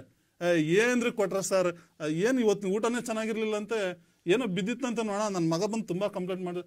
ಅವ್ರು ಪಾಪ ಹೇಳಲ್ಲ ಅವ್ರು. ನಾನು ಅದಕ್ಕೆ ಹೇಳಿದೆ, ಅನ್ನೋದ್ ಋಣ ಇದೆ ಅವ್ರ ಮೇಲೆ, ಹಂಗೆ ಹೇಳಕ್ ಸಾಧ್ಯನೇ ಇಲ್ಲ. ನಾವು ಅದನ್ನ ನಿರೀಕ್ಷಣೆ ಮಾಡಬಾರ್ದು, ಹಿಂಗೆಲ್ಲ ಮಾಡ್ತಾರೆ. ಆಮೇಲೆ ಇದು ಹೆಂಗಾಗುತ್ತೆ ಅಂದ್ರೆ ಈ ಊಟದಲ್ಲೇ ಜಗಳ ಶಿಕ್ಷಕರಲ್ಲಿ ಮತ್ತು ಮುಖ್ಯ ಶಿಕ್ಷಕರಲ್ಲಿ, ಸಹ ಶಿಕ್ಷಕರಲ್ಲಿ ಮತ್ತು ಮುಖ್ಯೋಪಾಧ್ಯಾಯರಲ್ಲಿ ಒಂದು ಅನ್ಯೋನ್ಯತೆ ಕೊರತೆ ಊಟದಿಂದ ಆಗ್ಬಿಟ್ಟಿದೆ. ನಾನ್ ಮಾಡ್ಬೇಕು, ನನಗ್ ತರಕಾರಿ, ಅವ್ನು ಸ್ವಲ್ಪ ಅವ್ನು ಮೊನ್ನೆ ತರಕಾರಿಯಲ್ಲಿ ಅಷ್ಟು ಉಳ್ಕೊಂಡು ತಿನ್ನಂತೆ ಅಂತ ಅವ್ರಪ್ಪ ಹೆಡ್ ಮಾಸ್ಟರ್ ಕೊಡೋದೇ ಇಲ್ಲ, ಎಲ್ಲ ಅವರೇ ತಿನ್ನಕ್ ನೋಡ್ತಾರೆ ಅಂತ ಇವ್ರು. ಹಿಂಗೆ ಜಗಳಗಳು ಸ್ಟಾರ್ಟ್ ಆಗ್ಬಿಡ್ತವೆ ಇವೆಲ್ಲ. ಆಮೇಲೆ ಇವರು ಮೊಟ್ಟೆದ ಹೇಳಿದ್ರು, ಮೊಟ್ಟೆ ದಿನಕ್ಕೊಂದು ತಿಂದರೆ ಮೊಟ್ಟೆ ತುಂಬುವುದು ಹೊಟ್ಟೆ. ಮೇಡಮ್, ಎಲ್ಲ ಸಾಂಪ್ರದಾಯವಾದಿಗಳು ಎಲ್ಲಿ ತಿಂತಾರೆ ಮೊಟ್ಟೆಗಳು? ಕೆಲವೊಂದು 100 ಜನದಲ್ಲಿ 60 ಜನ ತಿನ್ಬೋದು, ಇನ್ನು 40 ಜನ ಮೊಟ್ಟೆಗಳನ್ನು ಸಂಪೂರ್ಣವಾಗಿ ದೂರ ಇಡ್ತಾರೆ. ಆಮೇಲೆ ಜಗಳನೇ ಆಯ್ತು. ಇದೇನ್ ಸ್ಕೂಲಲ್ಲಿ ಜಗಳ ಮಾಡಕ್ ಬಂದಿದಾರ ಇವರು, ಸ್ಕೂಲ್ ನಡ್ಸಕ್ ಬಂದಿದಾರ. ಜಗಳ ಸಮಾಜದಲ್ಲಿ ಜಗಳನ್ನ ತಂದಿಡ್ತಕ್ಕಂಥದ್ದೇ ಈ ಮೊಟ್ಟೆ ಊಟದ್ದು. ಆಮೇಲೆ ಚಿಕ್ಕಿನ ತಂದ್ರು, ಏನೋ ಅವ್ರಿಗೆ ಸಮಾಧಾನ ಮಾಡಿ ಒಂದೊಂದು ಬಾಳೆಹಣ್ಣು ಚಿಕ್ಕಿ ತಂದ್ಬಿಟ್ಟು, ಅಯ್ಯೋ 40 ಜನ ಜಗಳ ಮಾಡ್ತಾರಪ್ಪ, ಒಂದ್ ಬಾಳೆಹಣ್ಣು ಒಂದ್ ಚಿಕ್ಕಿನ ಸುಮ್ಮನೆ ಬಿಸಾಕು, ನಾಯಿಗೆ ಬಿಸ್ಕೆಟ್ ಹಾಕ್ತಂಗೆ ಅಂತ ಆಗ್ಬಿಟ್ಟು ಅವರಿಗೆ ಸ್ವಲ್ಪ ಸಮಾಧಾನ ಮಾಡ್ಬಿಟ್ಟು ಈ ಸರ್ಕಾರ ಒಂದು ಕಣ್ಣೊರೆಸುವ ತಂತ್ರವನ್ನ ಮಾಡಿ ಈಗ ಒಂಥರ ಶಿಕ್ಷಣ ಸಂಸ್ಥೆ ಎಲ್ಲ ಹೋಟೆಲ್ ಅನ್ನು ನಡೆಸ. ಆಮೇಲೆ ಸತೀಶ್ ಸರ್ ಹೇಳಿದ್ರು, ಅವ್ರು ಏನೇ ಹಾಕ್ಲಿ ಅದ್ರಲ್ಲಿ ಪೌಷ್ಟಿಕತೆ ಇದೆಯಾ ಇಲ್ವಾ ಅನ್ನೋದ್ರ ಎಲ್ಲಿಂದ ಬರುತ್ತೆ, ಹಿಂಗೆಲ್ಲ ಮಾಡಿದ್ರೆ ಎಲ್ಲಿಂದ ಬರುತ್ತೆ ಅಂತ. ಇದು ಪೌಷ್ಟಿಕಾಂಶ ಬರಲ್ಲ ಅನ್ನೋದಕ್ಕೆ ಇಷ್ಟೊಂದು ಎಕ್ಸಾಂಪಲ್. ಆಮೇಲೆ ಅವ್ರು ಹೇಳಿದ್ರು, ಹಾಲನ್ನ ಕುಡಿಬೇಕಾದ್ರೆ ಸಂತೃಪ್ತಿಯ ಭಾವ ಹೆಂಗಿರುತ್ತೆ ಅಂದ್ರೆ, ಆ ಮಗು ಹೇಳ್ತಿರ್ತಾನೆ, ಏನೋ ಹಾಲಲ್ಲಿ ತುಂಬಾ ಬಿಸಿ ಬರೀ ಕಲರ್. ಇನ್ನೊಬ್ಬ ವಾದವನ್ನು ಕೇಳ್ಬೇಕು ಅಂತ ಕೇಳ್ಕೊತೀವಿ. ಅಲ್ಲ, ಅವರು ಸತೀಶ್ ಸರ್ ಹೇಳ್ತಾ ಇದ್ರು, ಹಾಲನ್ನು ಕುಡಿಬೇಕಾದ್ರೆ ಮಗು ಸಂತೃಪ್ತಿಯ ಭಾವನೆ. ಸಂತೃಪ್ತಿ ಭಾವ ಹೆಂಗ? ಇನ್ನೊಬ್ಬ ಕೇಳ್ತಾನೆ, ಏನೋ ಕಲರ್ ಬಿಸಿಯಾಗಿದೆ ಬಿಸಿಯಾಗಿದೆ ಬಟ್ ನೀರಂಗಿದೆ, ಸ್ವಲ್ಪ ವೈಟ್ ಕಲರ್ ಇದೆ ಅಂತೆ. ಅವಾಗ ಅವನು ಇನ್ನೊಬ್ಬ ಅದೇ ಟೀಚರ್ ಪಾಠ ಮಾಡಿರ್ತಾರೆ, ಬೆಳ್ಳಗಿರುವುದೆಲ್ಲ ಹಾಲೆಲ್ಲ ಕೊಡೋ, ಸುಮ್ಮನೆ ಕುಡಿಯೋ ಅಂತ. ಹಂಗೆ ಅದು ಹಾಲಲ್ಲ, ಬೆಳ್ಳಗಿರುತ್ತಷ್ಟೇ, ಸುಮ್ಮನೆ ಕುಡ್ಕೊಂಡು ಹೋಗ್ತಾರೆ. ಈ ತರದ ಒಂದು ಇವೆಲ್ಲ. ಆಮೇಲೆ ಅಡಿಗೆಯವರ ಆಯ್ಕೆ ವಿಷಯದಲ್ಲಿ ರಾಜಕೀಯ, ಈ ಬಿಸಿ ಊಟದ ಮಧ್ಯೆ ಎಷ್ಟೊಂದು ಡೈವರ್ಷನ್ ಆಗ್ಬಿಟ್ಟಿದೆ ಅಂತಂದ್ರೆ, ಅಡಿಗೆಯರ ಅವನ ದಲಿತರನ್ನ ಆಯ್ಕೆ, ಯಾರನ್ನ ಆಯ್ಕೆ ಮಾಡಿ, ಅದು ನಾನು ಕೂಡ ಅದನ್ನ ಖಂಡಿಸ್ತೀನಿ. ಬಟ್ ಸಮಾಜ ಹಂಗ್ ನೋಡ್ತಾ ಇದೆಯಲ್ಲ, ಯಾಕೆ ಅದನ್ನ ಬಿತ್ತಬೇಕು ಅಂತಂದು. ಆಮೇಲೆ ಈ ತರ ಮಾಡ್ತಾರೆ. ಆಮೇಲೆ ಎಷ್ಟೋ ಒಂದು ಇದ್ರಲ್ಲಿ ಬಿಸಿ ಊಟದ ಸಾಂಬಾರಿನಲ್ಲಿ ಮಗು ಬಿದ್ದು ಗಾಯ ಮಾಡಿಕೊಂಡಿದೆ, ಹೆಡ್ಲೈನ್ಸ್ ಅಲ್ಲಿ ಪೇಪರ್ ಅಲ್ಲಿ. ಸ್ವಾಮಿ, ಅದ್ ಏನ್ ಬಿಸಿ ಊಟ, ಅದ್ ಏನ್ ರಕ್ಷಣೆ ಮಾಡ್ತಿರೋ, ಅದೇನ್ ಮಕ್ಕಳನ್ನ ಎಲ್ಲಿ ನಿಲ್ಲಿಸ್ತಿರೋ? ಪಾಠ ಮಾಡಕ್ಕೆ ರೂಮ್ಗಳಿಲ್ಲ, ಮೇಲ್ ಸೂರ್ ನೋಡಿದ್ರೆ ಸೋರ್ತಾ ಇರ್ತವೆ. ಇವರು ಬಿಸಿ ನೀವು ಊಟ ಕೊಟ್ಬಿಟ್ಟು ಅಲ್ಲಿ ಹಾಕ್ತಾರಂತೆ. ಅದು ಎಷ್ಟು ಮಟ್ಟಿಗೆ ಸ್ವಚ್ಛತೆ ಇರುತ್ತೆ, ಅದೇನ್ ಪೌಷ್ಟಿಕಾಂಶ ಕೊಡ್ತಿರೋ, ಅದೇನ್ ಮಾಡ್ತಿರೋ, ಅಂದ್ರೆ ಯಾವುದೇ ಒಂದು ವ್ಯವಸ್ಥೆ ಇಲ್ಲದೆ ಇರುವಂತಹ ಎಂತ ವ್ಯವಸ್ಥೆ, ಕೂತ್ಕೊಂಡು ಪಾಠ ಕೇಳಕ್ಕೆ ವ್ಯವಸ್ಥೆ ಇಲ್ಲ. ಇವ್ರು ಅದಂಗೆ ಡಬ್ರಿಗಳನ್ನೆಲ್ಲ ತಂದ್ಬಿಟ್ಟು ಮೇಡಮ್ ಈಗ ಅದರಲ್ಲಿ ಯಾವ ರೀತಿ ಪೌಷ್ಟಿಕಾಂಶ ಇದೆ ಅನ್ನೋದನ್ನ ಯೋಚನೆ ಮಾಡ್ಬೇಕಾಗುತ್ತೆ. ನೋಡೋಣ ಸರ್, ಮತ್ತೆ ಬರ್ತೀನಿ ನಾನು. ಪ್ರಕಾಶ್ ಸರ್ ಮಾತಾಡ್ತಾ ಒಂದು ಒಳ್ಳೆಯ ಯೋಜನೆ ಬಗ್ಗೆ ಹೇಳಿದ್ರು, ಒಂದು ಒಳ್ಳೆಯ ಸಲಹೆ ಅಂತ ಕೂಡ ನಾನು ಅನ್ಕೋತೀನಿ. ಯಾಕೆಂದ್ರೆ ಸರ್ಕಾರಿ ಶಾಲೆ ಅಂದ್ರೆ ಅಲ್ಲಿ ಒಂದು ಅಕ್ಷರ ಜ್ಞಾನವನ್ನ ಬಿತ್ತೋದು, ಮಗುವಿನ ಸರ್ವಾಂಗೀಣ ಬೆಳವಣಿಗೆಗೆ ಶ್ರಮಿಸೋದು ಅನ್ನೋ ಒಂದು ಉದ್ದೇಶ ಇರುತ್ತೆ. ಅದನ್ನೆಲ್ಲ ಬಿಟ್ಟು ಈ ಅಡುಗೆ ಕಾರ್ಯಕ್ಕೆ ಅಂತ ಓರೆ ಹಚ್ಚಿದಾಗ ಅಥವಾ ಅದೊಂದು ಜವಾಬ್ದಾರಿಯನ್ನ ಹೆಗಲೇರಿಸಿದಾಗ ಶಿಕ್ಷಕರು ಎರಡು ದೋಣಿಯಲ್ಲಿ ಕಾಲಿಟ್ಟು ಸಾಗುವಂತ ಒಂದು ಪರಿಸ್ಥಿತಿ ಬರುತ್ತೆ. ಅದರ ಬದಲಾಗಿ ಸರ್ಕಾರಿ ಶಾಲೆಯಲ್ಲಿ ಮಕ್ಕಳು ವ್ಯಾಸಂಗ ಮಾಡ್ತಾ ಇದ್ದಾರೆ ಅಂದ್ರೆ ಆ ಕುಟುಂಬಕ್ಕೆ ನ್ಯಾಯಬೆಲೆ ಅಂಗಡಿಯ ಮುಖೇನ ಇವರು ಶಾಲೆಯಲ್ಲಿ ಬಳಸ್ತಾ ಇದ್ದಾರೆ ಧಾನ್ಯಗಳನ್ನ, ಅದನ್ನ ನ್ಯಾಯಬೆಲೆ ಅಂಗಡಿಯ ಮುಖೇನ ಕೊಡ್ಬೋದಿತ್ತಲ್ಲ ಅನ್ನೋ ಒಂದು ಉತ್ತಮವಾದ ಸಲಹೆಯನ್ನ ಕೊಟ್ಟಿದ್ದಾರೆ. ಇದು ಶಿಕ್ಷಕರಿಗೂ ಕೂಡ ಅನುಕೂಲ ಆಗಬಹುದು. ಯಾಕೆಂದ್ರೆ ಈ ಕಡೆ ಅಡುಗೆ ಕಡೆ ವಿನಿಯೋಗ ಮಾಡ್ತಾ ಇರುವಂತಹ ಸಮಯವನ್ನೂ ಕೂಡ ಮಕ್ಕಳ ಭವಿಷ್ಯವನ್ನ ರೂಪಿಸೋದ್ರ ಕಡೆ, ಶಿಕ್ಷಣವನ್ನ ನೀಡೋದ್ರ ಕಡೆ ಕೊಡ್ಬೋದಿತ್ತು. ಈ ಒಂದು ವಿಚಾರಕ್ಕೆ ಸತೀಶ್ ಸರ್ ಅವರು ಏನ್ ಹೇಳ್ತಾರೆ? ಮೇಡಮ್, ನನಗೆ ನನ್ನ ಎದುರಾಳಿ ತಂಡದಲ್ಲಿ ಇರ್ತಕ್ಕಂಥ ಇಬ್ಬರಿಗೆ ಒಂದು ಸಣ್ಣ ಪ್ರಶ್ನೆಯಾಗಿ ಹಾಕ್ತಾ ಇದ್ದೇನೆ. ಅವರು ಯಾವ ಶಾಲೆಯಲ್ಲಿ ಓದಿದ್ದಾರೆ ಅಂತ ಹೇಳಬೇಕಿಬ್ರು. ಪ್ರಾಥಮಿಕ ಶಿಕ್ಷಣವನ್ನ ಯಾವ ಶಾಲೆಯಲ್ಲಿ ತಗೊಂಡಿದ್ದಾರೆ ದಯವಿಟ್ಟು ಹೇಳಿ. ಸರ್ಕಾರಿ ಪ್ರಾಥಮಿಕ ಸರ್ಕಾರಿ ಹಿರಿಯ ಪ್ರಾಥಮಿಕ ಎಂತ ಉತ್ತಮವಾದ ವಿಚಾರ ಹೇಳಿದ್ರು ಅಂತ ಅವರು ಅಲ್ಲ ಬನ್ನಿ ಬನ್ನಿ ಬನ್ನಿ ಬನ್ನಿ ಬೆಳಿತೇವೆ. ಆಗ್ಲೇ ತಮ್ಮ ಮೊದಲ ವರದಿಯಲ್ಲಿ ವರದಿಯಲ್ಲಿ ನೀವು ಹೇಳಿದ್ರಿ 1 ರಿಂದ 15 ವರ್ಷದವರೆಗೆ ನೀನೇನು ಆಹಾರವನ್ನು ತಗೊಳ್ತೀಯೋ ಇನ್ನ 80 ವರ್ಷಕ್ಕೆ ಅದು ಕಾಪಾಡುತ್ತೆ ಅಂತ ನೀವೇ ಹೇಳಿದ್ರಮ್ಮ. ಅದನ್ನ ಹೇಳ್ತಾ ಇದೀನಿ. ಇವತ್ತು ನೀವು ಇಷ್ಟು ಸದೃಢವಾಗಿ ಕೂತ್ಕೊಂಡಿದ್ದೀರಾ ಅಂತಂದ್ರೆ ಅದಕ್ಕೆ ಕಾರಣ ನಮ್ಮ ಸರ್ಕಾರಿ ಶಾಲೆ ನಿಮ್ಮ 15 ವರ್ಷ ಕೊಟ್ಟಿರ್ತಕ್ಕಂಥ ಆಹಾರ. ಅಲ್ಲ, ನಾವು ಓದಿದೀವಿ ಅಂದ್ರೆ ಅಲ್ಲಿ ಊಟ ಮಾಡಿದೀವಿ ಅಂತ ಹೇಳಿ ಅವ್ರು ವಾದ ಮಾಡ್ಲಿ. ಪ್ರಕಾಶ್ ಸರ್ ಅವರು ಇನ್ನೊಂದು ಮಾತು ಹೇಳಿದ್ರು, ಎಷ್ಟು ಜನ ಮೊಟ್ಟೆ ತಿಂತಾರೋ ಸ್ವಾಮಿ, ಎಷ್ಟು ಜನ ತಿನ್ನಲ್ಲ ಅನ್ನೋಂದ್ರು. ಇವತ್ತು ಒಬ್ಬ HM ಆಗಿರ್ತಕ್ಕಂಥವ್ರು ಪೋಷಕರಿಂದ ಅನುಮತಿ ಪತ್ರ ತಗೊಂಡಿದ್ದಾರೆ, ಯಾವ ಮಗು ಮೊಟ್ಟೆನ ತಿನ್ನತ್ತೆ, ಯಾವ ಮಗು ಮೊಟ್ಟೆನ ತಿನ್ನಲ್ಲ ಅಂತ ಹೇಳಿ. ಮೊಟ್ಟೆಯನ್ನ ತಿನ್ನದೇ ಇರ್ತಕ್ಕಂಥ ಮಗುಗೆ ಕಡಲೆ ಮಿಠಾಯಿ ಬಾಳೆಹಣ್ಣನ್ನ ಅದನ್ನ ಪರ್ಯಾಯವಾಗಿ ಕೊಡ್ತಾ ಇದ್ದಾರೆ. ಅದು ಕೂಡ ಮೊಟ್ಟೆ ಅಷ್ಟೇ ಪೋಷಕಾಂಶ ಹೊಂದಿದೆ. ಇದು ತಮ್ಮ ಗಮನದಲ್ಲಿರ್ಲಿ. ಆಮೇಲೆ ಇನ್ನೊಂದು, ಇವರು ಮನೆಯಲ್ಲಿ ಉಪಯೋಗಿಸ್ತಕ್ಕಂಥ, ನಿಮ್ಮ ಮನೆಯಲ್ಲಿ ಉಪಯೋಗಿಸ್ತಕ್ಕಂಥ ಉಪ್ಪಿನಲ್ಲಿ ಅಯೋಡಿನ್ ಇದೆಯಲ್ಲ ಗೊತ್ತಿಲ್ಲ. ಆದ್ರೆ ಸರ್ಕಾರಿ ಶಾಲೆಗಳಲ್ಲಿ ಊಟಕ್ಕೆ ಬಳಸ್ತಕ್ಕಂಥ, ಅಡಿಗೆಗೆ ಬಳಸ್ತಕ್ಕಂಥ ಉಪ್ಪಿನಲ್ಲಿ ಅಯೋಡಿನ್ ಯುಕ್ತ ಉಪ್ಪನ್ನೇ ಬಳಸಬೇಕು ಅಂತ ನಿಯಮ ಇದೆ. ಆಗ್ಲೇ ನೀವು ಉಲ್ಲೇಖ ಮಾಡಿದ್ರಿ, ಅಲ್ಲಿ ಮಗು ಬಿತ್ತು, ಇದರಲ್ಲಿ ಹಲ್ಲಿ ಬಿತ್ತು ಅಂತ ಹೇಳಿ ಪದ ಬಳಸಿದ್ರಿ ನೀವು. ಇವತ್ತು BO ಶಾಲೆಗೆ, ಸರ್ಕಾರಿ ಶಾಲೆಗೆ ವಿಸಿಟ್ ಕೊಟ್ಟಾಗ HM ಚೇಂಬರ್ಗೆ ಹೋಗ್ತಾರೆ ಇಲ್ಲೋ ಗೊತ್ತಿಲ್ಲ, ಅಥವಾ ಇಲ್ಲ ತರಗತಿಯಲ್ಲಿ ಉಪಾಧ್ಯಾಯರು ಪಾಠ ಮಾಡ್ತಿದ್ರಂತ ನಂತರ ನೋಡ್ತಾರೆ, ಫಸ್ಟ್ ನುಗ್ಗೋದು ಅಡಿಗೆ ಮನೆಗೆ. ಯಾವ ಉದ್ದೇಶ? ಅಲ್ಲಿ ಹೋಗಿ ಟೇಸ್ಟ್ ನೋಡೋದಕ್ಕಲ್ಲ ಸ್ವಾಮಿ, ಅಲ್ಲಿ ನೋಡಿ ಟೇಸ್ಟ್ ನೋಡಕ್ಕಲ್ಲ, ಅಲ್ಲಿರುವ ಶುಚಿತ್ವವನ್ನ ನೋಡೋದಕ್ಕೆ. ಇದು ತಮ್ಮ ಗಮನದಲ್ಲಿರಲಿ. ಆಮೇಲೆ ಸರ್ಕಾರದ ಜನಪರ ಯೋಜನೆಯನ್ನ ಹಾಸ್ಯದ ಲೇಪನ ಮಾಡಿ ಪ್ರಕಾಶ್ ಸರ್ ಟೀಕೆ ಮಾಡ್ಬಿಟ್ರು. ಆ ಟೀಕೆ ಮಾಡ್ಕೊಳ್ಳೆ ಅದರ ಮೌಲ್ಯ ಕಡಿಮೆ ಆಯ್ತು ಅಂತ ನಾವು ಒಪ್ಕೊಳ್ಳಲ್ಲ. ಅದರ ಮೌಲ್ಯ ಇನ್ನ ಉನ್ನತೀಕರಣವಾಗತ್ತೆ, ಸಮಾಜಕ್ಕೆ ಗೊತ್ತಿದೆ. ಆಮೇಲೆ ಒಂದು ಮಾತು ಹೇಳ್ತಾ ಇದೀನಿ ಇಲ್ಲಿ, ಇವತ್ತು ಒಂದು ವಿಚಾರ, ನಾವು ಆಹಾರ ಪದ್ಧತಿ, ಮೇಡಮ್ ಹೇಳ್ತಾರೆ, ಅಧ್ಯಕ್ಷರು ಹೇಳ್ತಾ ಇರೋ ಅವಾಗಲೇ, ಅವ್ರು ಹೇಳಿದ್ರು, ಅದು ಅಧ್ಯಕ್ಷರು ಹೇಳಿದ್ರು ಗೊತ್ತಿಲ್ಲ, ಏನು ಹೇಳಿದ್ರು, ಏನು ಆಹಾರವನ್ನ ಕೊಡೋದ್ರ ಮೂಲಕ ಶಿಕ್ಷಕರ ಹೊರೆಯನ್ನು ಕಮ್ಮಿ ಮಾಡಿಬಿಟ್ಟು ಅದನ್ನ ನ್ಯಾಯಬೆಲೆ ಅಂಗಡಿ ಮೂಲಕ ನೀವು ಅಕ್ಕಿ ದವಸ ಧಾನ್ಯಗಳನ್ನು ಮಗುವಿನ ಮನೆಗೆ ಕೊಟ್ಟಿದ್ರೆ ಆಗ್ತಿರ್ಲಿಲ್ವಾ ಅಂತೇಳಿ. ಇವತ್ತು ನೀವು ಉತ್ತರ ಕನ್ನಡ ಜಿಲ್ಲೆ ಇರ್ಬೋದು ಅಥವಾ ಬೇರೆ ಬೇರೆ ಕೆಲವು ಇಂಟೀರಿಯರ್ ಇರತಕ್ಕಂಥ ಜಿಲ್ಲೆಗಳಿಗೆ, ಇದು ಹಳ್ಳಿಗಳಿಗೆ ಹೋಗಿ ನೋಡ್ರಿ, ಅಲ್ಲಿ ನ್ಯಾಯಬೆಲೆ ಅಂಗಡಿಯಿಂದ ಬರ್ತಕ್ಕಂಥ ಅಕ್ಕಿನೇ ಕುಡುಕ ಅಪ್ಪ ಮಾರ್ತಕ್ಕಂಥ ಪದ್ಧತಿ ಇದೆ.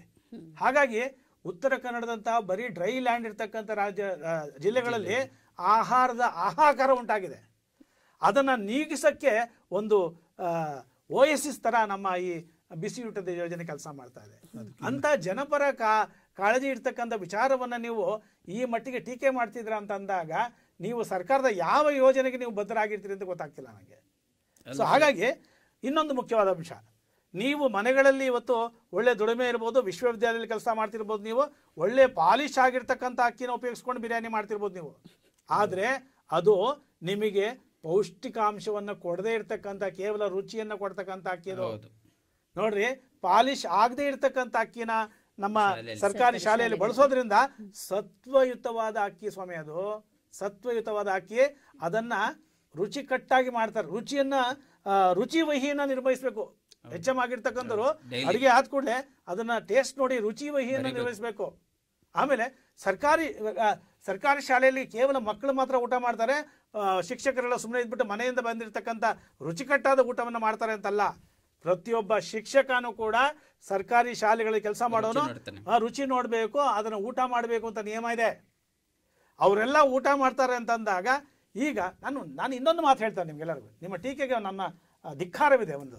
ಯಾಕೆ ಹೇಳ್ತಾ ಇದ್ದೀನಿ ಅಂತಂದರೆ, ಇವತ್ತು ಸರ್ಕಾರಿ ಶಾಲೆಯಲ್ಲಿ ಸಿಗ್ತಕ್ಕಂಥ ಆಹಾರ ಸತ್ವಯುತವಾಗಿಲ್ಲ ಅಂತಂದಾಗ ದಿನನಿತ್ಯ ಪತ್ರಿಕೆಯಲ್ಲಿ ಅದಕ್ಕೆ ಸಂಬಂಧಪಟ್ಟಂತೆ ಟೀಕೆಯ ಪ್ರಹಾರವೇ ಬರಬೇಕಾಗಿತ್ತು. ಯಾಕೆ ಬರ್ತಾ ಇಲ್ಲ? ಮಕ್ಕಳು ಬೆಳೀತಾ ಇದ್ರ ಸ್ವಾಮಿ, ಅದರಿಂದ ಹೋಗ್ತಾ ಇದ್ದಾರೆ. ಅಂತ ಸಂದರ್ಭದಲ್ಲಿ ಬಂದಾಗ ಕೆಲವು ಕಡೆ ಯಾವ್ದಾರ ಒಂದೆರಡು ಲೋಪದೋಷಗಳು ಕಂಡು ಬಂದಿರಬಹುದು, ಮನೆಯಲ್ಲೇ ಆಗ್ತವೆ. ಅಂತಂದ್ರೆ ಒಂದೆರಡು ಲೋಪದೋಷಗಳನ್ನ ನೀವು ಬೃಹದಾಕಾರವಾಗಿ ಎತ್ತಿ ತೋರಿಸ್ತೀರಾ ಅಂತಂದಾಗ ಸರ್ಕಾರದ ಯೋಜನೆ ಸರ್ಕಾರಕ್ಕೆ ನೀವು ಅವಮಾನ ಮಾಡ್ದಂಗೆ ಆಗ್ತಾ ಇದೆ.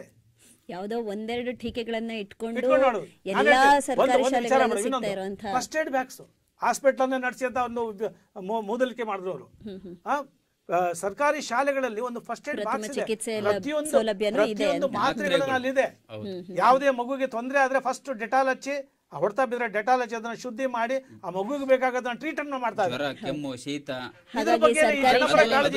ಸರ್ಕಾರಿ ಶಾಲೆಯಲ್ಲಿ ಪೌಷ್ಟಿಕಾಂಶ ಇರುವಂತಹ ಆಹಾರ ಸಿಗ್ತಾ ಇದೆ, ಜೊತೆಗೆ ಪ್ರಥಮ ಚಿಕಿತ್ಸೆ ಕೂಡ ಸಿಗ್ತಾ ಇದೆ ಅನ್ನೋದನ್ನ ನೀವು ಅವರ ವಾದಕ್ಕೆ ಉತ್ತರವಾಗಿ ಕೊಡ್ತೀರಾ. ಹೌದು, ಸತೀಶ್ ಅವರ ವಾದಕ್ಕೆ ಹಸೀನಾ ಮೇಡಮ್ ಅವರು ಏನ್ ಹೇಳ್ತಾರೆ? ಯಾವ ರೀತಿ ನೀವು ಈ ಎಲ್ಲಾ ವಾದಗಳನ್ನ ಅಲ್ಲಗಳೆದು ಸರ್ಕಾರಿ ಶಾಲೆಗಳಲ್ಲಿ ಪೌಷ್ಟಿಕತೆ ಇರುವಂತಹ ಆಹಾರ ಸಿಗ್ತಾ ಇಲ್ಲ ಅಂತ ಹೇಗೆ ಸ್ತಬ್ಧರಲ್ಲ. ನಾನು ಈಗ್ಲೂ ಹೇಳ್ತಿದ್ದೀನಿ, ಮಗುವಿನ ಮಾನಸಿಕ ದೈಹಿಕ ಬೆಳವಣಿಗೆಗೆ ಬೇಕಾಗಿರುವಂತಹ ಜೀವಸತ್ವಗಳು ಸಿಗ್ತಾ ಇಲ್ಲ, ಕಾರ್ಬೋಹೈಡ್ರೇಟ್ಸ್ಗಳು ಸಿಗ್ತಾ ಇಲ್ಲ, ವಿಟಮಿನ್ಸ್ ಸಿಗ್ತಾ ಇಲ್ಲ, vitamin A B C D ಅಂತ ಏನ್ ಹೇಳ್ತೀವಿ ಅದು ಸಿಗ್ತಾ ಇಲ್ಲ ಅಂತ. ನಾನು ನೀವು ಕೊಡೋ ಟ್ಯಾಬ್ಲೆಟ್ಸ್ ಕೊಡ್ತಿದ್ದೀರಾ. ಆದ್ರೂ ಸರ್ ಸರ್ಕಾರಿ ಶಾಲೆಗಳಲ್ಲಿ ನೀವು ಹೇಳ್ತೀರಾ, ನಾವು ಹೇಳಿದಕ್ಕೆಲ್ಲ ನೀವು ಉತ್ತರ ಕೊಟ್ರಿ. ನಾನು ಒಂದು ಉತ್ತರ ಕೊಡ್ತೀನಿ. ಇವತ್ತು ಎಷ್ಟು ಸರ್ಕಾರಿ ಶಾಲೆಗಳು ಪ್ರಜಾವಾಣಿ ಪತ್ರಿಕೆಯಲ್ಲಿ ಬಂದಿಲ್ಲ, ಕಟ್ಟಡ ಬಿದ್ದೋಗಿದೆ, ನಿಂತ್ಕೊಳ್ಳಕ್ಕಿಲ್ಲ, ಮಳೆಗಾಲದಲ್ಲಿ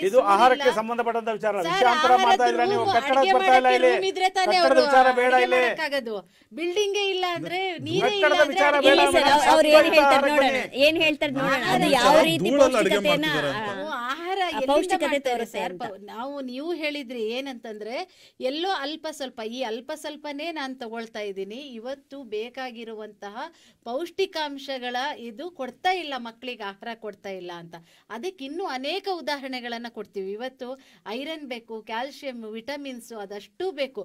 ಮತ್ತೆ ಮಗುವಿಗೆ ಇನ್ನೊಂದು ತುಂಬಾ ಇಂಪಾರ್ಟೆಂಟ್ ಏನಂತಂದ್ರೆ ಮಗುವಿನ ಚಯಾಪಚನ ಕ್ರಿಯೆಯಲ್ಲಿ ಬೇಕಾದಂತಹ ನಾರಿನಾಂಶಗಳು ಬೇಕು. ಎಷ್ಟು ಸೊಪ್ಪು ತರಕಾರಿ ನಾರಿನಾಂಶದ್ದು ತಂದು ಕೊಡ್ತೀರಾ, ದಿನನಿತ್ಯ ಹಾಕ್ತೀರಾ, ಆದ್ರೂ ಎಷ್ಟು ಕ್ವಾಲಿಟಿಯಲ್ಲಿ ಕೊಡ್ತಾ ಇದ್ದೀರಾ ಅಂತ ಹೇಳಿ ಈ ತರದ್ದು ಅಂಶಗಳು ಸಿಗ್ತಾ ಇಲ್ಲ ಅನ್ನೋಂಥದ್ದು ನಮ್ಮ ವಾದ. ಇನ್ನೊಂದು ಹೇಳಿದ್ರು, ಮಕ್ಕಳಿಗೆ ಬೇರೆ ಬೇರೆ ನಾನು ಸರ್ಕಾರಿ ಶಾಲೆಗಳಲ್ಲಿ ಇಲ್ಲ ಅಂದ್ರು ನನ್ನ ಸ್ನೇಹಿತರೆಲ್ಲ ಸರ್ಕಾರಿ ಶಾಲೆಗಳಿಗೆ ಹೋಗ್ತಾರೆ, ಹೇಳ್ತಾರೆ ನಮ್ಗೆ ಬೇರೆ ಅಡ್ಗೆ ಮಕ್ಕಳಿಗೆ ಬೇರೆ ಅಡ್ಗೆ ಅಂತ ಹೇಳಿ. ಬೇರೆ ಅಡ್ಗೆ ಕೆಲವು ಶಾಲೆಗಳಲ್ಲಿ ಮಾಡ್ತಾರೆ ಸರ್, ಮಾಡ್ತಾರೆ. ಯಾಕಂತಂದ್ರೆ ಮಕ್ಕಳಿಗೆ ಮಾಡ್ತಾರೆ. ಯಾಕೆ ಅಂತಂದ್ರೆ ಮತ್ತೆ ನೀವ್ ಹೇಳಿದ್ರು ಬೇರೆಯವರು ಪ್ರೆಸ್ ಅವರೆಲ್ಲ ಬಂದು ಊಟ ಮಾಡ್ಕೊಂಡು, ಹೌದು ವಿಶೇಷ ದಿನ ಅಂತಂದ್ರೆ ಯಾರಾದ್ರೂ ಹೊರಗಡೆಯಿಂದ ಅತಿಥಿ ಬರ್ತಿದ್ದಾರೆ, ಯಾವ್ದೋ ಒಂದು ಶಾರದಾ ಪೂಜೆ ಅಂತಂದ್ರೆ ಸರ್ಪ್ರೈಸ್ ಬರ್ತಿದ್ದಾರೆ ಅಂತಂದ್ರೆ ಅಲ್ಲಿರೋ SDMC ಕಮಿಟಿಗಾದ್ರೂ ಗೊತ್ತಿರುತ್ತೆ. ಹಾಗಾಗಿ ಅವ್ರು ಬಂದು ಒಳ್ಳೆ ಆಹಾರನೇ ಮಾಡಿರ್ತಾರೆ ಸರ್. ಇಡೀ ಇದನ್ನ ಸಾರಾ ಸಗಟು ಅಂತ ಪೌಷ್ಟಿಕಾಂಶ ಸಿಗ್ತಾ ಇಲ್ಲ ಅಂತಲ್ಲ, ಮ್ಯಾಕ್ಸಿಮಮ್ ಪೌಷ್ಟಿಕಾಂಶದ ಕೊರತೆ ಇರುವಂತಹ ಆಹಾರನೇ ಮಕ್ಕಳಿಗೆ ಸಿಗ್ತಾ ಇರೋದು.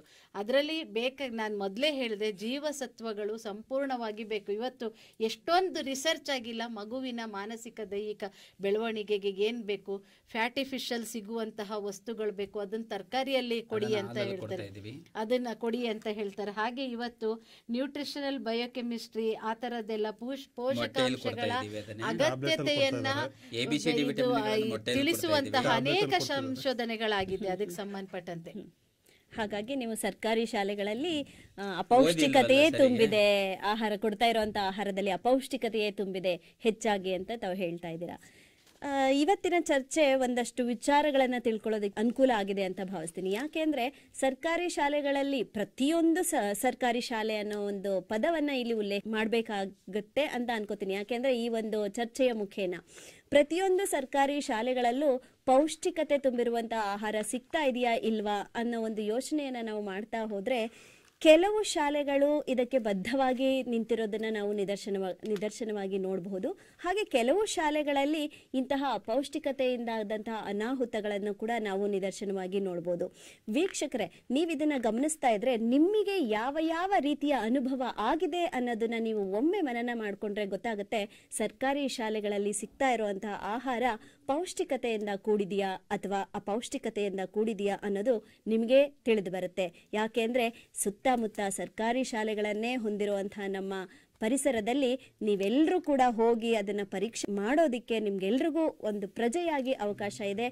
ನೀವು ಪರಿಶೀಲಿಸಿ ಸರ್ಕಾರದ ವತಿಯಿಂದ ಸಿಗ್ತಾ ಇರುವಂತಹ ಆಹಾರ ಪೌಷ್ಟಿಕತೆಯಿಂದ ಕೂಡಿದೆಯಾ ಇಲ್ವಾ ಅನ್ನೋದನ್ನ ಪ್ರಾಯೋಗಿಕವಾಗಿ ತಾವು ಕೂಡ ತಿಳ್ಕೋಬಹುದು ಅಂತ ಹೇಳ್ತಾ ಇಂದಿನ ಈ ಚರ್ಚೆಯಲ್ಲಿ ಹಲವಾರು ಮಾಹಿತಿಗಳನ್ನು ತಿಳಿಸ್ತಾ ಕಣ್ತೆರೆಸಿದಂತಹ ನಾಲ್ವರಿಗೂ ಕೂಡ ಶ್ರೀ ಬಸವ ಟಿವಿಯ ವತಿಯಿಂದ ಹಾಗೂ ಅನುಭವ ಗೋಷ್ಠಿ ಈ ವೇದಿಕೆಯ ಮುಖೇನ ತುಂಬ ಹೃದಯದ ಧನ್ಯವಾದಗಳನ್ನು ಅರ್ಪಿಸ್ತಾ ಇದ್ದೀನಿ.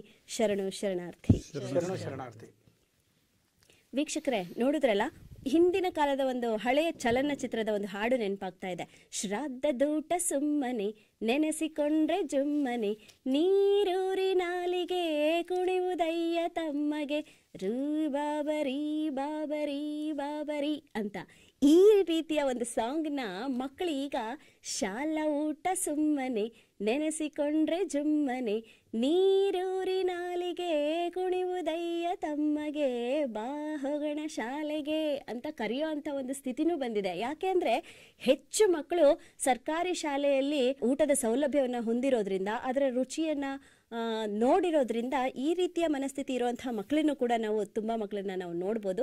ಹಾಗಾಗಿ ಸರ್ಕಾರಿ ಶಾಲೆಯಲ್ಲಿ ಸಿಗ್ತಾ ಇರುವಂತಹ ಆಹಾರದಲ್ಲಿ ಪೌಷ್ಟಿಕತೆ ಎಷ್ಟರ ಮಟ್ಟಿಗೆ ಇದೆ ಅನ್ನೋದನ್ನ ನಾವು ನೇರವಾಗಿಯೂ ಕೂಡ ಪರಿಶೀಲನೆ ಮಾಡ್ಬೋದು. ಅದಕ್ಕೆ ತಮಗೂ ಕೂಡ ಪ್ರಜೆಯಾಗಿ ಅವಕಾಶ ಇದೆ ಅಂತ ಹೇಳ್ತಾ ಇಂದಿನ ಈ ಚರ್ಚೆಯನ್ನು ಇಲ್ಲಿಗೆ ಮುಗಿಸ್ತಾ ಇದ್ದೀನಿ. ಮತ್ತೊಮ್ಮೆ ಮುಂದಿನ ಸಂಚಿಕೆಯಲ್ಲಿ ಮತ್ತೊಂದು ವಿಶೇಷ ವಿಷಯವನ್ನು ಹೊತ್ತು ನಿಮ್ಮ ಮನೆಗೆ ಬರ್ತೀನಿ ಅಂತ ಹೇಳ್ತಾ ನಿರಂತರವಾಗಿ ನೋಡ್ತಾ ಇರಿ ಶ್ರೀ ಬಸವ ಟಿವಿ. ಇದು ಸಂಸ್ಕಾರದ ಬೆಳಕು. ಶರಣು ಶರಣಾರ್ಥಿ.